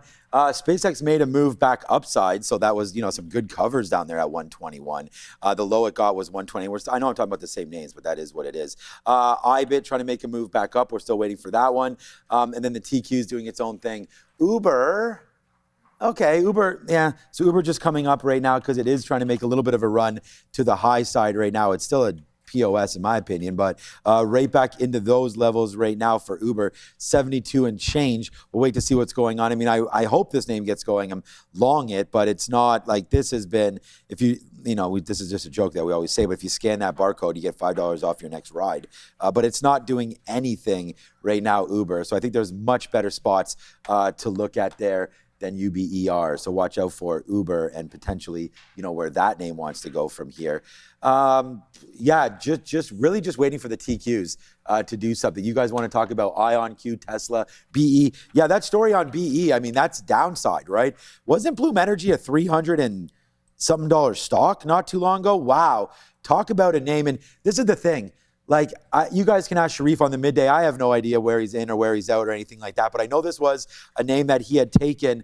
I think it was through this break. I'm pretty sure he's long in the $100 area somewhere there. But, when you get a 3.5x type of trade, look what happens to Bloom Energy not even that long ago. Like, this name just got absolutely crushed down to the downside right now, down another 7%. And this is at big time risk of falling right into this 200 period moving average. And here we go, man. This is finally a story where I think the short sellers might have got it right. Like, they brought that story about China and the overexposure there into China and how they said that there was none of their sales were relying on China. And then someone said, well, what about aren't they this? And then boom to the downside. So I don't think there's been much of a defense there. I do know that the CEO did come out and said blah, blah, blah. And then well, sorry, I was going to say that there as well, Sean. Their defense still didn't really address the main thing. They just said, oh, well, it's not huge part of our China chain, but they didn't deny the fact that there is an aspect because they previously said there was no part. So that really is my issue. I think the way they did the denial leaves a lot of room for interpretation. Yeah, and I think that's what I was. It wasn't direct enough. Yeah, that's what I was getting at. Like, it's not, really defendable if it's true. So, you got to just be careful with. Wow, there it is, man. We are now, boom, put it upside down. Positive now P&L on the day because there goes the TQQs. And the reason why sometimes it takes me a little longer to get positive is because the first couple trades I put on much bigger shares than I do near the end. So I need to change that up, which is why I'm saying this needs to be less and this needs to be more. So now that we're finally printing to the downside right here, it's going to be a decent morning, not a big one here, but hey, green is green, as we talk about that all the time, right? And I was saying that just to Joe, even just right now, it's we put up the losers, I put up iBit, did go against me, then we bought that level there. And I just hear sometimes, because especially when you're trading small cap names, like a SkyQ or, any of these names there, sometimes you can have a day where you can go 0 for 3, 0 for 4, 0 for 5, 0 for 6, 0 for 7, 0 for 10. But it's just about saying to yourself, am I still, reasonable to make a comeback, and not try to get absolutely smoked with share size. So that's what I was saying about SpaceX. How am I just now getting back to green when I really only have one loser and two winners? It's because my very first trade is bigger shares. So when I lose $1, let's just say you lose $1 on 100 shares, you now need to make $2 on 50 shares, right, to make that back. So that's where it's, to me, I got to work on share sizing and getting back into the pocket because I definitely tend to have more winners than losers, but it's about the share size that I put on at those appropriate times. And right now, glad to have this on for sure. We have a good size on right now for the TQs, but that's only because we averaged into it. Even now, after all of this, I still basically wind up having the same amount of shares that I had right here. So when I lose 20 or 30 cents, I need to make more on this move to come back in. So, but anyways, it all works out in the end. And that's all. I just wanted to say, that's kind of part of trading. is you take shots and you just hope that the one shot or two shots that work out for you, you do have enough shares on board. And that's why I'm telling you, to be green in a day like today where we've had some mistakes and possible share size issues is pretty decent. But it looks like right here, SpaceX holding that 121. So a couple good outs in and around these levels. And I mean, this is why you got to have, we talk about that with Michael Noss and everybody that comes on our show that's like a professional. It's like you try not to use emotions, you try to just to use some of the levels. So when you come into this 50 period moving average, those are good outs, so. But anyways, that's enough talk about that one. It's now 10:46, and I have some bad news for everybody. Once again, don't have the menu for what's for lunch. I have a feeling that like, it's either somebody. I think the guy that sends it is on vacation, and they don't have a backup. I was about to say the same thing. It doesn't really make a difference, but we haven't got it in a couple of weeks. But the thing about levels, right? A key price level, there can be many ways to trade off of it. So like one is just sit there in front and like just kind of catch the bid as it goes and runs into you. Whether it's at 99. To me, I didn't, so I missed the bottom. Then all of a sudden, higher lows came into Robinhood, and I'm playing it off of 100 in VWAP instead of 99. So I'll get stopped out when it loses VWAP. But then when it wicks it, I'm back in and give it to the same low. Lucid, which is holding underneath VWAP, that also broke trend in here. So there's Lucid breaking the trend line, so shorting it into VWAP and then trying to play it into the lows. Is another way to go here. I'm going to continue to short the pops on Lucid as long as it holds under the volume weighted average price. I tried to get more shares when it broke back underneath, but that's now at VWAP, so I'm going to leave my order in there. The market is trying to go. So our first shot, silver lower, then came into the trend on SLV, wicked the top and got out. So if it wicks the top and goes under VWAP, I take the short again and give it to that same, basically the wick high. So it's not the exact same high, but just a couple of pennies in higher. So we'll see if Robinhood's going to be able to hold up. But silver actually showing some signs of strength in here. If you're wondering, hey, you're looking at silver, what's going on with the rest of metals? They're going to move together. I tend to prefer SLV because percentage-wise, it's going to move more than gold, but basically similar. Trend down with the attempt to break out that trend line. So far, I mean, it is looking like the market is relatively weak. I do still like the one long that I'm in, but you got to temper expectations. If we get to 101.5, that's going to be a good target and then play off of VWAP. You're not really blasting higher anywhere that makes me that confident. So I want to stay mostly short here and even look for one more, which I'm leaning into SMCI. That's the new one I'm watching, but it just can't seem to even get to the volume weighted average price. That's about as clear downtrend as I've seen in some of the chip names that's reasonable at these price levels. Plus, I also think it's just a bad stock. Like these guys, they got fundamental problems that are going on. And sentiment-wise, no one seems to want to buy the dip as heavily on them as well. Yeah, 10:48. We normally will have what's for lunch coming up. So I ask everybody else out there, yo, Fabian. Man, Fabian, that hair. When's the last time, Fabian, that you cut that? Like a couple years, maybe. November 2022. Wow. Okay. Congratulations to being, patient with that growth there. I saved so much. That's crazy. Saved so much money on haircuts. Yeah, but then you lost money on shampoo.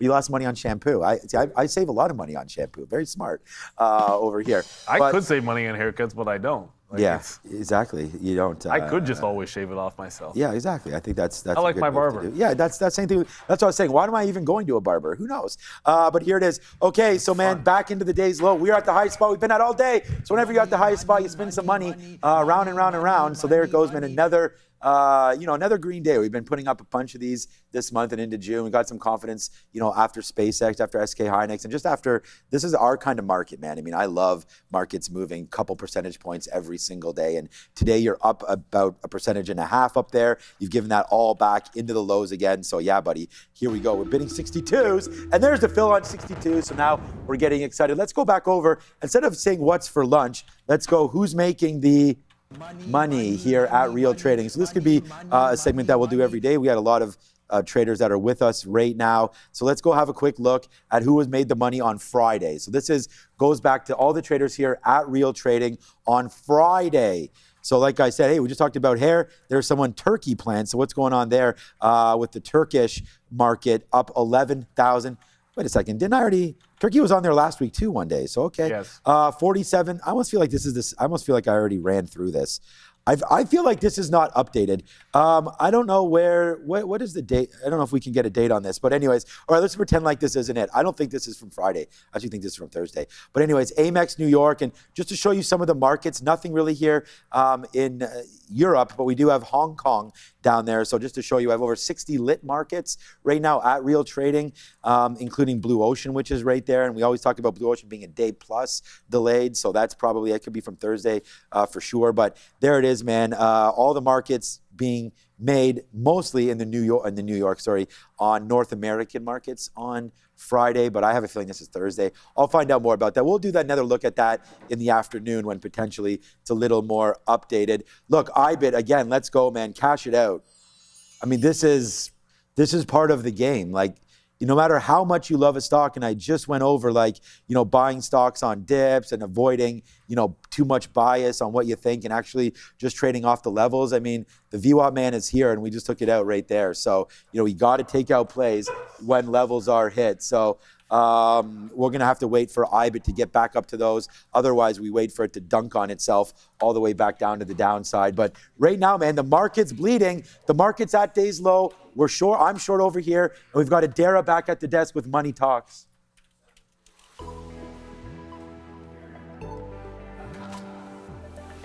Looks like the US dollar here maybe trying to do a bit of some bull flag action, not to get too technical with it, guys, but you have this push up here starting the latter half of June 2026. Then we consolidate, making lower highs and lower lows, but there's been a nice push here over the last 3 days. This is our third straight green session in the DXY. Can we break out? Well, we'll have to wait and see. We'd have to break above that 101.3 area first. Now, the reason I'm getting so into technicals is because I have very, very little to tell you when it comes to actual kind of data that's coming out this week, because we have very little. On Friday, we have probably the most interesting economic data prints by far, and even then, that's not saying too much here. At 9:45 a.m. on Friday, you'll get the S&P Services, Manufacturing, and Composite PMI prints. At 10 a.m., you'll be getting new home sales. So that's Friday, but again, not too much leading into that Friday print. Here's a look at the CME Fed Watch tool. Roughly 86% of participants expecting rates to be held at that meeting that's now less than 2 weeks away, the July 29th Fed meeting. 14% of participants expecting a 25 basis point hike. Now, probabilities here are getting more interesting. For a while now, we've seen that we're probably going to be getting a hike here, at least according to what participants are expecting in September. But it's kind of oscillated here on and off if we're going to be getting any other hikes over the next handful of months. Well, now we're seeing here in March 2027 the possibility of an additional 25 basis point hikes. We could be getting 2 25 basis point hikes over the next 6 to 8 months. That could be the future here of the rate trajectories. We send you back over to the guys. Oh, okay. All right. Thank you, as always, Adara. Going to give you the... Thank you very much, Adara. Thank you very much, Adara. Have to every single time, and appreciate it. All the news this morning was actually a bunch of news that was outside of our watch list, and I want to thank Derek for running it all down, although down is where most of those things are heading, even like the Alphabets of the world. Lucid just took the open range bottom, but that was at 710. The actual low, you guys can see the wick there, it was into about 680. I guess it was support on Friday. I wasn't really trading it above VWAP at 680, so that's going to be the next target in. Robinhood, I think, at this point, the market's at the low. Like, this is the NASDAQ trying to break the low of the day, and Robinhood is holding on for dear life at VWAP. That's a good sign. It's still putting in higher lows, but I can't be one of those people that likes trends. Boom, boom, boom. It's barely holding on to the trend line. If this loses trend under VWAP, that's an easy out and probably a reversal underneath $100 on Robinhood. I have to respect the trend. Like, if it loses that little bit of a trend line, just because you want it to be a long doesn't make it a long. Still looking for it to close in and fill that gap to about 102.5. But the way the NASDAQ is going down, it could just be a tough one for Robinhood. Even one of the strongest names out there. Remember how we're gushing about Marvell? Yeah, Marvell back and underneath VWAP. So this is one of the other reasons why I just feel like it's overall more of a short than it's not. Show me the strong name that's holding the bid. They're barely doing so. Like I said, Robinhood barely doing so. Alphabet's barely holding on to the volume weighted average price. I'm not going to let this hood go too far away. This will probably end up being closer to a flat trade, and then I am going to reverse it. And if the short works out, fantastic. That'll just be a short through a key level instead of a long in front of the key level. You got to be able to play it in both directions for sure. I do see a little small cappers out there that everyone's still asking about, that BIYA. Sharif just got a little bit excited. It halted twice to the upside. It's now halted down. So that's went almost to $10 and now halted down at 833, tapping 820. That's a pretty nasty reversal candle, but, oops, my NASDAQ chart is still over there. But keep in mind, that is almost exactly where it turned around the last time it was up here. So reverse split, got to about $9.50 and then tanked and then made fresh lows. So it's basically squeezed into exactly where the bag holders were left the last time, and then they start selling in. I don't think the hedge funds that short these types of things are very subtle about where they try to short in front of. They just see a level that people sold before, they sell into it, and oftentimes if it breaks, they probably just sell more. Yeah. Because they think it's a reverse split that's going to zero, or just going back to the point at which they need to reverse split again. So you really got to take out some of those tops. It needs to take out like $10 if it's really going to go. We are going again to the desk. We have a little bit more from Adara. You guys, just keep an eye here in USO. It's been pretty range-bound, actually quite strictly range-bound all morning so far, but seeing some reports here from Axios. Apparently, we have an update here with Israel and Lebanon. IDF withdrawal from the pilot zones in southern Lebanon set to take place tomorrow. So we'll have to wait and see how that unfolds. Hopefully all goes well there. But either way, here Axios reporting IDF withdrawing from the pilot zones in southern Lebanon starting tomorrow. Back to you. All right, thanks, Adara. USO has been On fire, wasn't it today? Here's the scary thing. I don't know if it's doing today. I'm just going to use a black chart instead of flipping over. But that does look a little bit precarious. I don't have a button for a flat top break or a breakout, but I would hit it right now. 125. Overnight highs, Friday highs, higher lows. Everything about this is like you're one headline away, which is another reason why I think there can be some pressure on the market, so to speak. So here, finally back underneath VWAP is SLV. Again, I want this to close in that gap. But if 125 goes on USO for any reason, maybe we get a headline. We haven't had too much. Maybe it just technically goes for, I don't know, just exuberant buyers. Who knows? Any reason like that. It's just going to be more pressure at making the shorts work out. So the last remaining long for myself is it's teetering. For now, Robinhood's still holding, so I can't really hate on it. But you got to break out 101 at some point. This is not worthy of a reload yet. I want to see a little bit more strength. Make a new high, so that you're putting in some higher highs along with the higher lows, then I'll feel better about the continuation of this trend. There we go. I don't know if this is from Mike James. I don't think SpaceX actually failed any more launches today, but God bless to you too, as well as it's another big trade there on SpaceX. As we said, man, it's been a good day today, you know, well into the green and everything's working out. I mean, you know, IBIT never punched out. It did go against us, but it went down into 36.25. This will be my top P&L name though today will be the TQQs. So this is going to be the top. Well, obviously, as we come into the day's low right now on the TQQs, like we wrote down 68 as a possible long. So we want to start to clear out some of these trades as we get lower and lower here on the NASDAQ into today. Maybe it goes green, but we had written down on the sticky note $68. If you guys are looking for something to trade off of, that note is available on X. And even though we're bouncing a little bit here, wow, decent bounce. I'm going to cancel where is my 26 fill? There it is, cancel that. We just got out at 30s there as it was bouncing around. We probably could get 26, but now 75 cents in the money on this one as we go back to the futures again. And then there's the SpaceX that you're talking about. Look, I've just been getting out.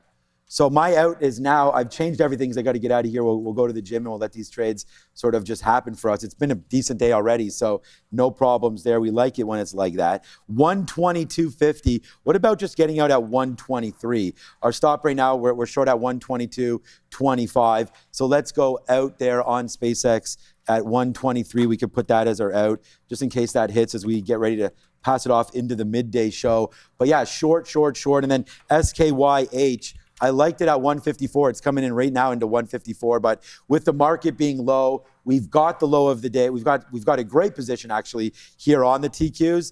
So let's just hold that short. Let's hold the short in the NASDAQ. And we're starting to get a lot out now of IBIT. If IBIT bounce gets below our current price, then we're going to get out. But IBIT right now really working for us right here. So yeah, man, big. Not a big day, but a successful one at the end of it all. So thank you for watching us one more time. Everybody in the chat, a lot of love for all of you. Thanks, Adara. for the updates here today, this morning as well. I don't see, oh, there's one. I was going to say, One's in the house. One's in the house now, so shout out to that. So you'll get some updates on Europe and Asia and all that coming through very soon as well. Yeah, there's a lot to watch. Small cappers going absolutely crazy. There was that BIYA. I know Sharif will probably be interested in that one as it's trying to go. But we'll be back at 2 o'clock. Rough start for the markets, but technically they're still up. The NASDAQ and the ES are actually in the green. Will that last? It's not feeling like it, but we'll find out soon. We got Joey options, we got the professor, and an unknown thing that we're going to eat for lunch. My guess is chicken. Sandwiches again. No, sandwiches. Chicken's a great. Sandwiches, I hope.